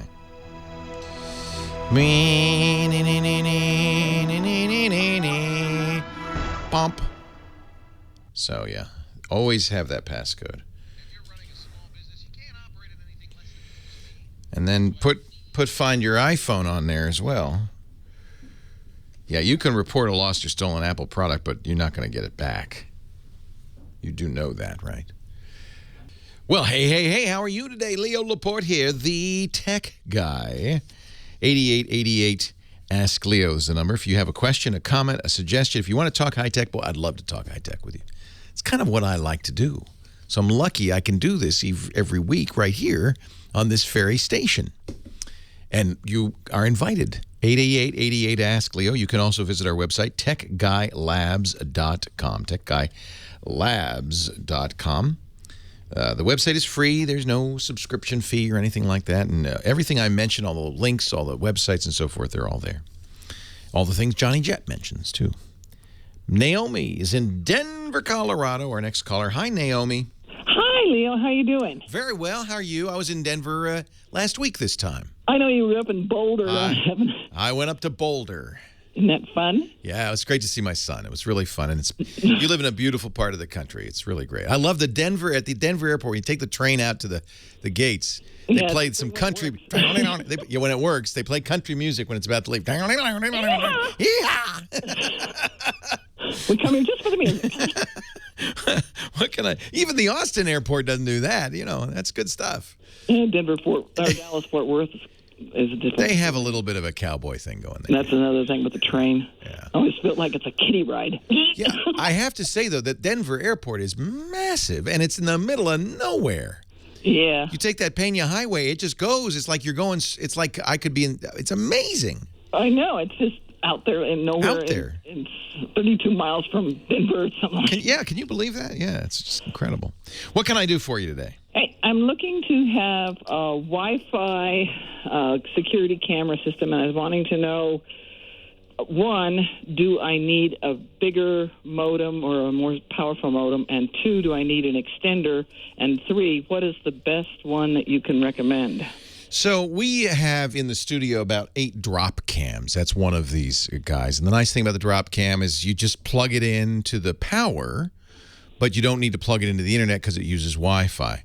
What we didn't realize is how much Wi-Fi, because we have the high-def ones. And if you think about it, it's streaming a live high-def video to the internet. That's a lot of bandwidth. And 8 of them, pretty much, I mean, we had to get them their own router.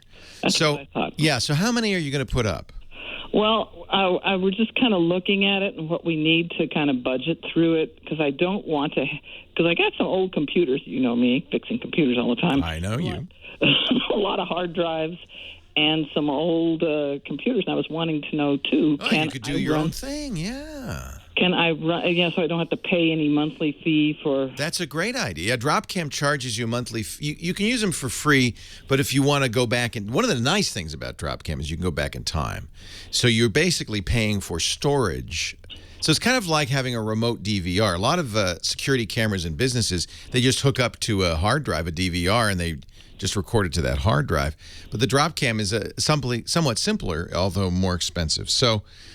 you certainly could do this. You certainly could do this if you've got old computers lying around. Just get an inexpensive camera. My suggestion is you probably don't want to do live streaming video. That really uses up bandwidth fast. And how often are you watching it, really? I'm just saying, just when we're gone and things like that. Yeah. So there are a number of cameras and systems that only take pictures when there's movement, which would probably be fine. If there's nothing happening, who needs a picture of that? So that's something to look for if you can live with that. Linksys has a number of different choices, including a camera that we used to do advertisements for when they were independent, and then they got purchased by Linksys. So I don't know what they call it now, but there are a number of good choices. Foscam makes one. The idea is either these cameras only light up when you go look at them on the web or when there's movement. And they can even be programmed to email you if there's movement. And certainly if you're going to set up your own computer, that's a simple thing to do. You don't need the camera outside. You just want to have it like watching the living room or something like that. No, I want to have the outside because the kids have been letting the dog out, and the poor thing is 14 years old and senile and wandering in the neighborhood. Will you be there or will you be somewhere else? Probably somewhere else at the time because I've been running around. So it's important that you could go onto the web or your smartphone and look at the output of the camera. Yeah, from our... Now, I'm talking about old computers, like XPs. Yeah, well, that's fine. I mean, that's not a problem at all. In fact, that's a good use for XP, something very simple and straightforward. By doing something like that, you could just hook up any Logitech camera, and most of them have software that will allow you to do exactly this. Used to be very popular, webcam software. Now, do be paying attention because, for instance, the Foscams had a well-known bug, I think it was Foscam, that allowed anybody to see your camera. So don't point it toward the boudoir. don't put one up in the John there. But if it's pointing to your backyard and your doggy, I think it's probably who cares if somebody could see it, right? Yeah. So you should be aware of that. When something's on the internet, there is a risk, because you're broadcasting basically. Do they have any Halo cameras that are Wi-Fi?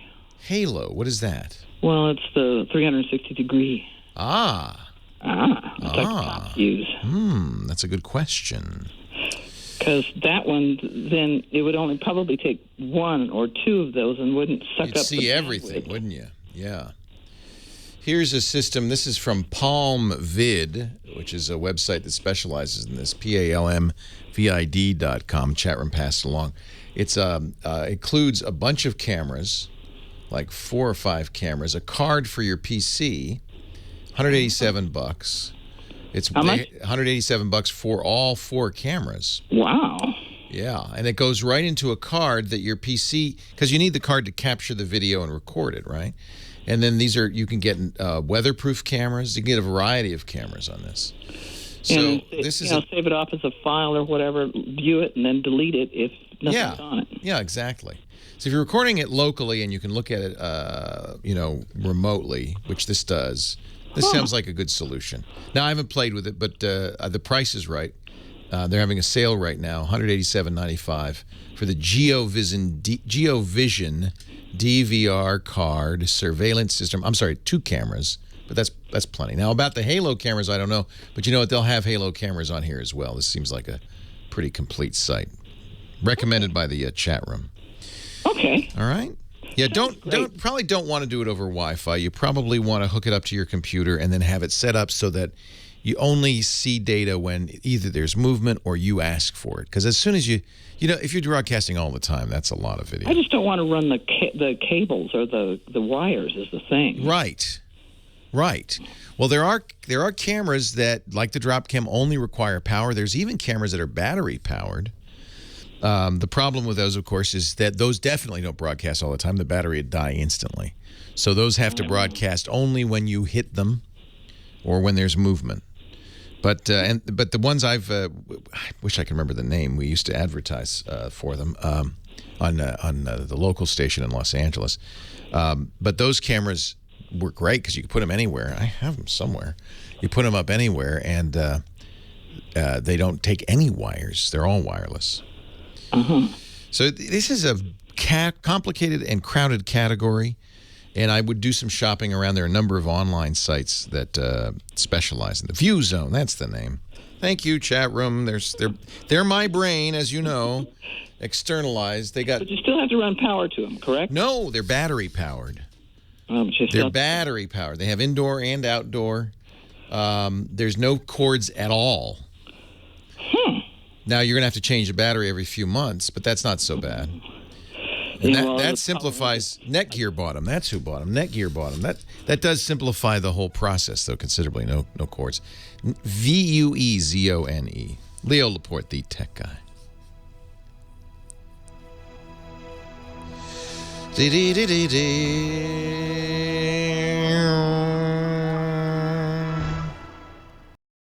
Our show today brought to you not by lawyers, by LegalZoom.com. They're not a law firm. They are at great pains to say we are, although I think the founders were lawyers, and I think what they realized is no one really wants to spend those big bucks for stuff they could do themselves. Let's make it easy. Let's give them the forms they need, the questionnaires, the information they need to do their own work. And in a lot of cases, in fact, that's how this LLC, this TWIT thing was created 8 years ago. $99 plus state filing fees. You don't need a law firm for this. Chapter S or C corporation, trademarking. I think a lot of people forget that, if you have a brand, if you have a blog, if you've created a name for yourself or your business, you really need to trademark it to give it legal protection. I trademarked TWIT and the logo. It was I think it was less than $169. It's $169 now plus U.S. filing fees. I know the LLC was $99, so maybe the prices, they haven't gone up in 8 years. Last will and testament. Do you have one? $69. LegalZoom's not a law firm, but if you do want help or advice from a law firm, they can help you with their legal services through independent attorneys registered in every state.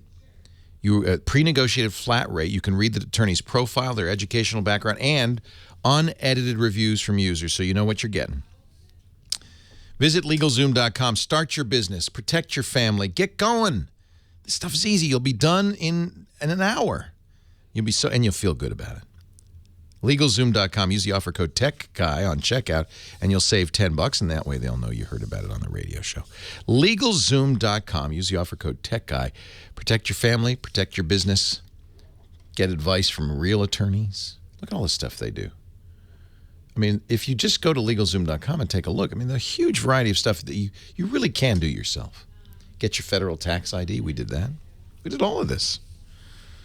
It was so easy. LegalZoom.com. Leo Laporte, the tech guy, 8888 Ask Leo. That's the phone number. 888-827-5536. You don't hear bagpipes as much anymore in rock and roll music, and I think that's sad.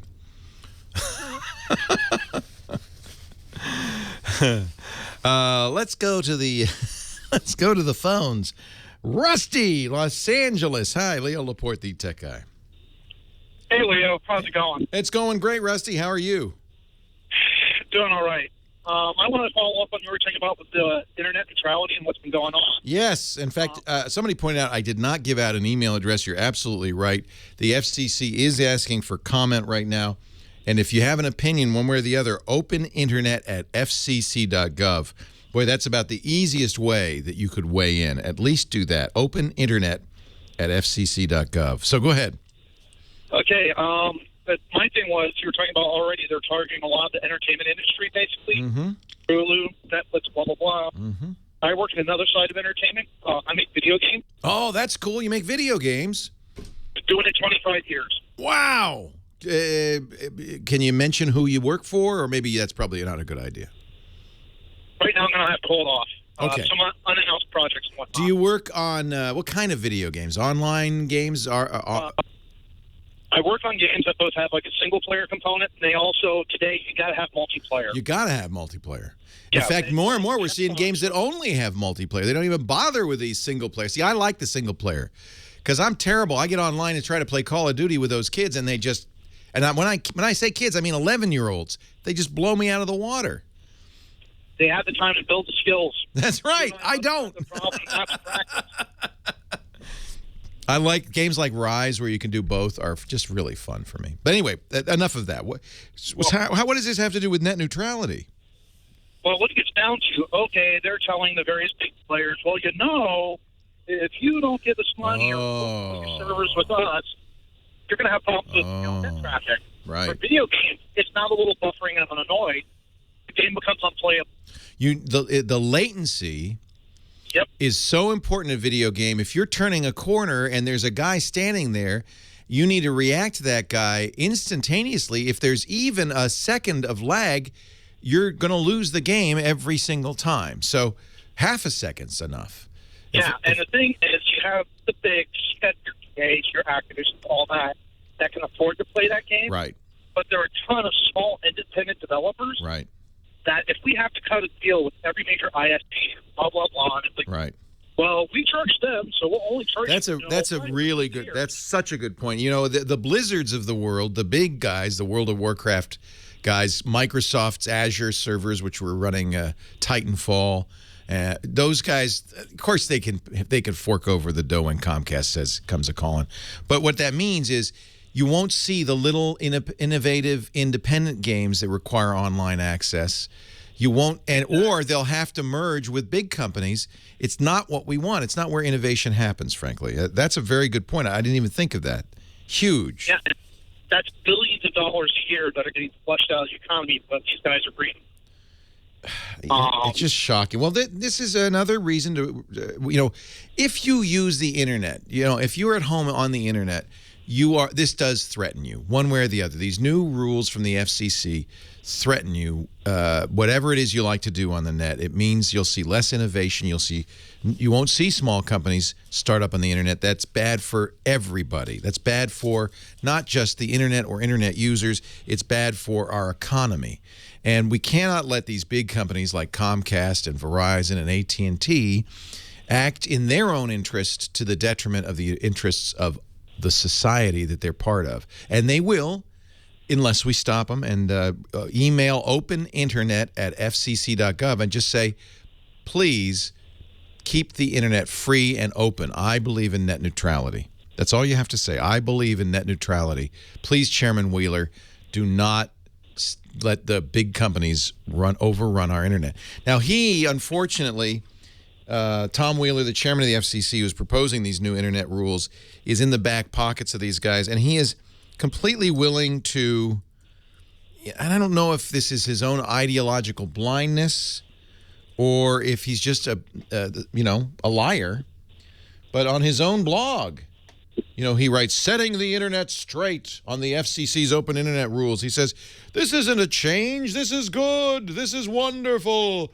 We love this. It's good for you. And it's not. And I don't know if he believes it or if he's lying because he's lining his pockets. But you've got to email. The FCC has opened up a mailbox just for this. Let's flood it. Openinternet@fcc.gov and just say, look, we want a free and open internet. Please do not let these big internet companies charge access fees. That's going to end it. Don't be fooled by the big lie. Rusty, I'm so glad you called. I didn't even think of this, but of course that's a huge part of it, isn't it? The games you love won't work very well because a lot of the good ones can't afford to pay the piper. He says, Chairman Wheeler says, there's been a great deal of misinformation. I can almost, he should be, there's been a great deal of misinformation that has recently surfaced. I'm sure he doesn't talk like that, but it seems like he should. Regarding the draft open internet notice. It's my intention to conclude this proceeding and have enforceable rules by the end of the year. I can just see him with a big cigar, patting his big belly. He says, this isn't going to harm consumers. We wouldn't allow that. Incorrect reports.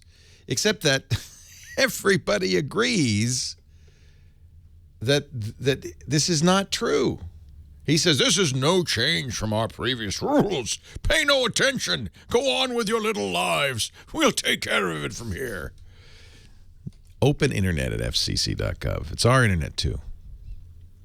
David in Nova Scotia, Leo Laporte, the tech guy. Hi, David. Hi, how you doing, Leo? I'm good. How are you? Good. I've also been, I just want a quick comment on your whole net neutrality thing. I think it stinks what they're doing to you guys down there. You're in Canada. Your CRTC is just as corrupt. They are. Oh, you're right. Oh, God. No. They're worse in some ways. Bell up here, I mean, I have fiber up, so it's the equivalent of like FiOS. I have 175 down and 30 up. It's really cool. And for now, it works great. But, yeah, you're right. They're just as corrupt here. Rogers, which is one of the big telcos, if not the biggest telco in Canada, has already been doing this.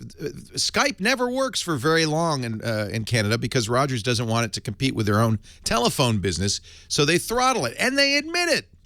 Oh, yeah, and they've been in court and sued over horrible. Everything. You wouldn't believe it. You want to know, people often say, well, there's, you don't have to worry about net neutrality in the United States. There's no evidence these companies have would do this. When have they ever done that? Well, all you have to do is look at Canada. Exactly. And, I mean, the thing is, if you guys, if they do this, the FCC, it's going to affect us up here. Well, I mean, everybody. It affects the world. Hey, hang on the line. I want to talk some more with you, but we've got to take a break. Leo Laporte, the tech guy. You pay no attention. You silly little people. We are on fire. I like this. Somebody says, you should just say this is your opinion, This is not fact. No, it's fact. Tom Wheeler's listening, apparently. Oh, yeah? What's he going by in the chat room? Yeah. He says, Leo, if you say that, you should preface it with, in my opinion.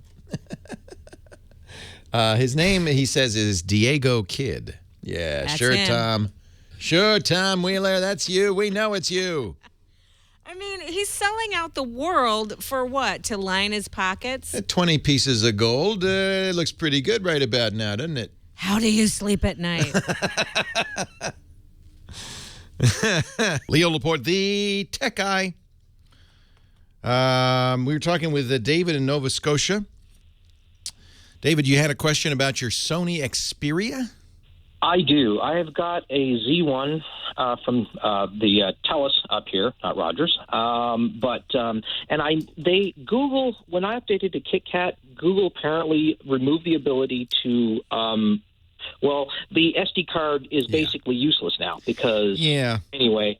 And the only this is, by the way, I should really mention this. When you upgrade to 4.4 KitKat, which many phones are doing now, they change permissions on the SD card, and it means that an application can no longer access a folder that it doesn't own.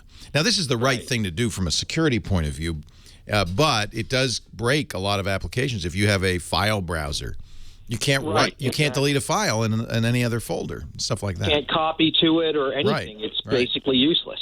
Yeah. So what I need is a good step-by-step, blow-by-blow guide so I don't brick my phone. You want to root it? Yes. Yeah.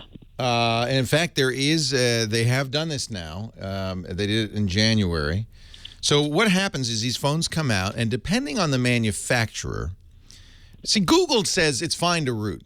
What root means is being an administrative user on your phone. And Google says it's fine with Android. We don't do it by default because we don't want users to get in trouble accidentally deleting key files, things like that.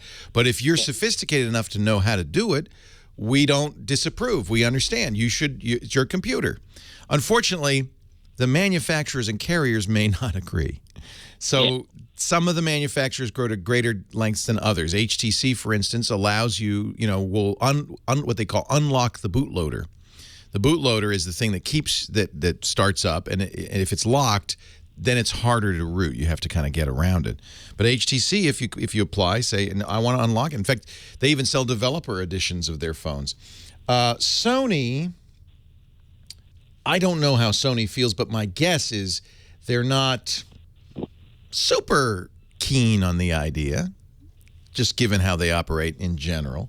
However, you can root and run Clockwork Mod, which is the custom recovery from Koch that you need. At that point, you can put Cyanogen Mod or any other firmware on there. Actually, once you've rooted, you should be able to do anything you want with the SD card because now you're operating as an administrative user. So the place... Go ahead. But where do I? I mean, yeah. Yes, you understand you can do it. I want to be able to back everything up, and then my TA, the whole ball of wax, and then I then root it. Yeah. That's what I need to know. So what you need to do is go to a forum called XDA Developers. That's xda-developers.com. Right. And almost any Android phone, the instructions for rooting are there, and they are trustworthy. This is a fairly good place to go. It's where I go when I get a new phone to figure out how to root it. Search for your phone, and you want to get exactly the right model. Yeah, exactly. So that's because rooting will be different depending on the model. Once you get to XDA Developers, you can actually type in. Now, if you have the model number, and you can find that in About This Phone, I would use that model number because it's the C6906. Yeah, see, there'll be different models in Canada, the U.S., different carriers. So you want to get exactly the right model number. Search for that, and then they'll give you a root procedure. In general, on phones, if they haven't done an awful lot to lock it, in general, it's a fairly simple process, although there are a number of steps, and you do want to adhere to them pretty closely. It usually requires, you have a Windows or a Mac? Windows 7. Good, much easier on Windows 7. Generally requires hooking up your phone to the USB port, downloading some drivers, copying a file over to the phone, rebooting it. I've done it with a Samsung. So all right, so you're familiar with it. But the Sony, I just want to be careful. You should always be careful. And this is where I say the disclaimer. If you do this wrong, you can turn your phone into what we call a brick, which is basically something you could make a house with, but not something you can make phone calls with. So, that's right. So don't do it unless you really are willing to take this on and you're willing to follow the instructions exactly as they are written. And in general, if you go to XDA Developers, anything you find there is going to be reliable. And just read the comments on it, and you'll see immediately whether it's worked for people and whether if there are any issues and so forth. And they have pretty much every model of phone in here. It's great. Okay. Well, I just have one more question. It's totally off topic, and I'll go off air for this okay, one. Sure. I am looking for. I want, because my provider won't give me one, but I want a static IP so that I can, there was one, myipaddress.com, and they won't do, I can't write MX records and stuff. So if you have a suggestion for that. You have to get your ISP to sell it to you. There's no way to get They won't. Okay, well, then you need a new provider. If they don't give it to you, Yeah. what that means, generally they don't change it very much. Your IP address is your unique one and only identifier on the internet. It's like your phone number. But, your phone number, the phone company doesn't randomly change it. Your IP address, there's always the potential your internet service provider might randomly change it. And that they do that because then you can't run a server. I know. And then, I've tried things like DNS exit and all that, but there's Dyn DNS, there's no IP, there's a number of these services, but what they don't do is give you a static IP address. What they do is update a database that says what your IP address is today. Exactly. Yeah, is yours changing a lot? No, but I would like to run a couple of my own servers, but basically, in most cases, if you go to your ISP and say, I want a business account, they'll give you a static IP. Yeah, they want to, like I said, I'm getting 175 down and 30 up, and wow. They would. I'll take it. It's awesome. I'll take it. Yeah, that's great. That's awesome. That's great speed, but they probably, business account's more expensive because they presume you're running a server. Well, they'll cut me down to 50, 30. Oh. And that's it for, so I don't want business. Yeah. So I'm trying to find another way, right? Yeah. Well, Dyn DNS, that's the way, that way your IP address will change, but it's updated and people can find you. Yeah. All right. Well, hey. It's kind of funky. Kind of funky, but it works. Yeah. They don't want you to have one address. It's like as if you went to the phone company and said, I'd like a phone number, please. And they say, okay, because I'd like to accept incoming calls. Oh, you want a phone number that doesn't change? Yeah, I want to give my phone number to people so they can call me. Oh, well, we don't do that. Wait a minute. You're telling me my phone number may change at random intervals? Yes, because that way you can't give out your phone number. But I want people to call me. Oh, then you want a business class account. Yes, that'll cost you many more dollars. And, of course, there's a lot of restrictions on what you can do with a business class account.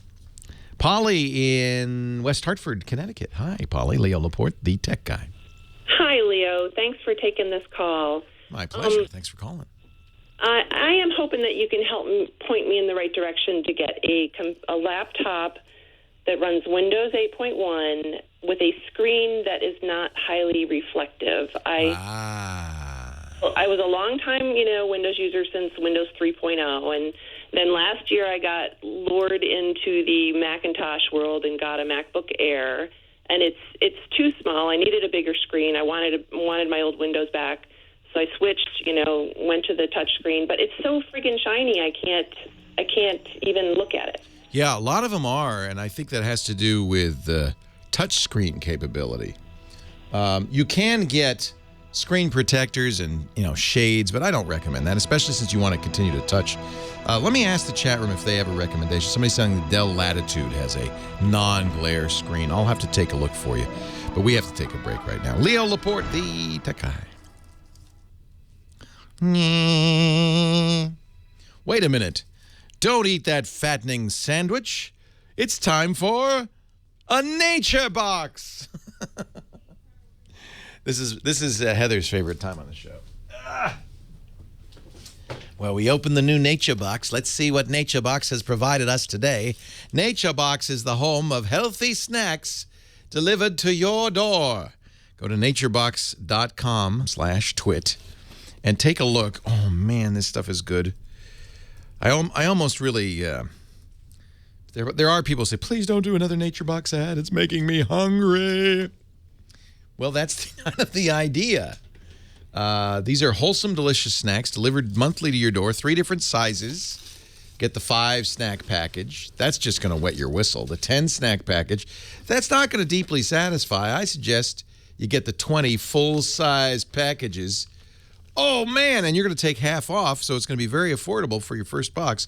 Look at this. Whole wheat raspberry. Okay, you get to choose, Heather, one Nature Box treat. I shall give you a choice.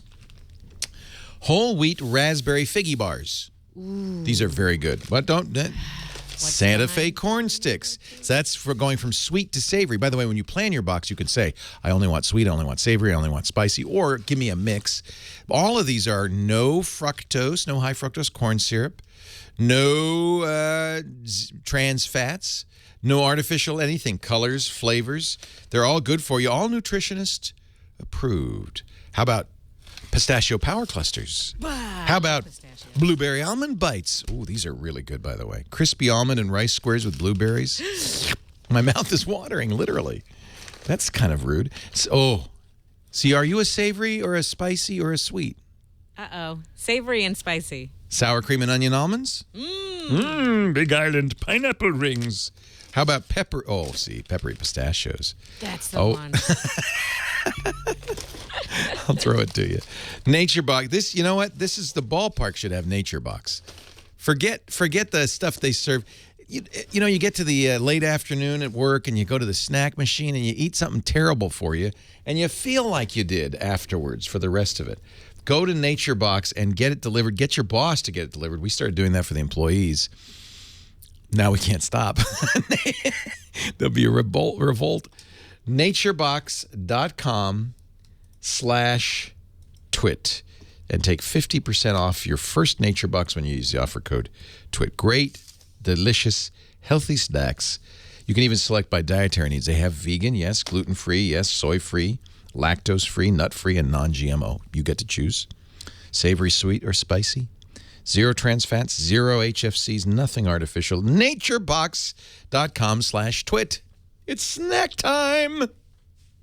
Leo Laporte, the tech guy, 8888, ask Leo. Polly was looking for a glare-free Windows 8.1 laptop. The problem is these touchscreens tend to be glary. And the reason is that a screen is normally glary. It's normally glass. And in order to make it not glary, they score it, basically. They put little fine lines across it so that the light doesn't reflect. Whoops. But that makes it less usable touch-wise, you know. So the trick is to find a... I think you might have to say, I'm going to forego touch, Polly. I'll get a touchless Windows 8 computer. They're usable. Windows 8, especially now with 8.1 and 8.1 Update 1, they're much more usable with mouse and keyboard.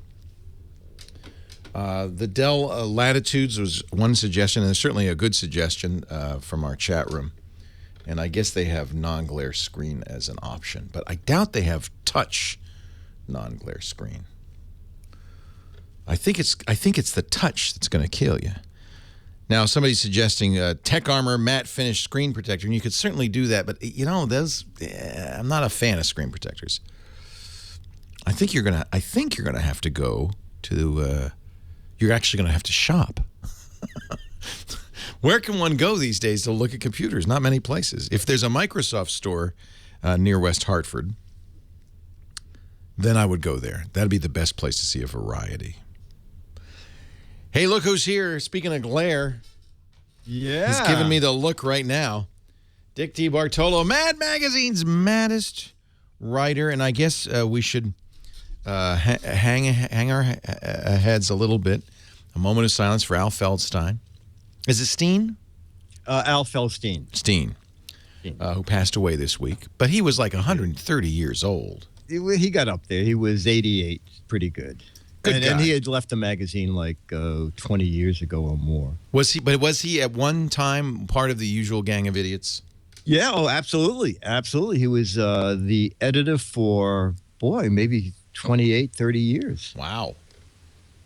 So you worked under him or next to him? Well, actually, I got hired when Al left. I was hired as creative consultant, and Nick Meglin and John Ficarra were hired after Al exited. But I certainly worked under him because he was the editor when I was sending in freelance stuff. Well, there you go. Just a moment in. Yeah, no, thank you. Moment Thank of you for that. silence for one of the great magazines of all time. Still going strong, and Dick DeBartolo still writing for him every issue. You haven't missed an issue since the 60s? The Stone Age.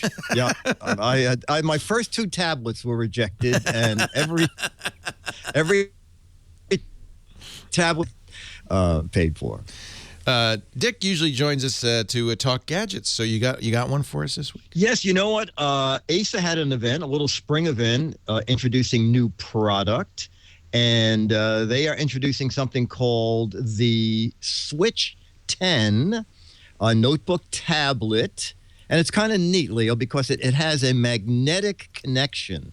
So you can take the keyboard, hold the keyboard, pull out the display, flip the display backwards, click it down again if you want to be doing a little presentation and having the screen facing the other person, or you can put it in tent form or just use it in laptop form. And it was fascinating to talk to the product manager who said developing the exact amount of the magnets, the power of the magnets is you don't want to lower the screen and have it snap down anywhere on the case.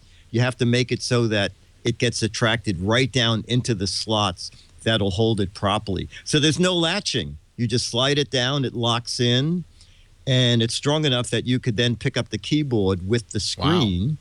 And if you want to separate it, just lift it up from either edge and move it on out. It has the Atom quad-core processor, the new Bay Trail with the keyboard. So this is a Windows Art. No, this is a yes, Windows. No, it's Windows. It's full 8.1. Is it fast? And Leo, it's coming the end of May, early June for $379. Wow. This reminds me of the Lenovo Yoga and, of course, Microsoft's own Surface tablets, but not at that price point. That's a very low price. Yeah, it really is. It really is. 8 hours of battery life, aluminum case. It has some really nice features to it. Well, what'd you think? Did you get to play with it a little bit? I got to play with it. I like it a lot. And, SD card slot so you can add memory to it. I think it's a nice alternative to Chromebooks, because you're running a full 8.1 Windows. Yeah, absolutely.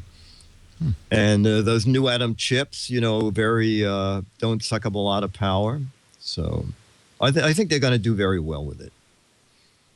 The Acer Switch 10. 10. Right. 10-inch. 10.1. So it's like the size of an iPad. Exactly. It's kind of small. Yeah, it is smallish. Funny, you don't look smallish. Yeah. It's just my beard, my stash at that. Gizwiz.biz. You've heard of that before? Yeah, and it's a new game. Wait a minute. We've figured. Okay, so go to Gizwiz, GIZWIZ.biz. That is Dick's website. And then check out the What the Heck Is It contest. He's got a new picture up there. I've just got to know, though, what was that pacifier? You know what? 60 people got it right. It is a vegetable peeler that you slide on your finger and then can peel the vegetables. The blade is in the back. That does not sound safe. Yeah.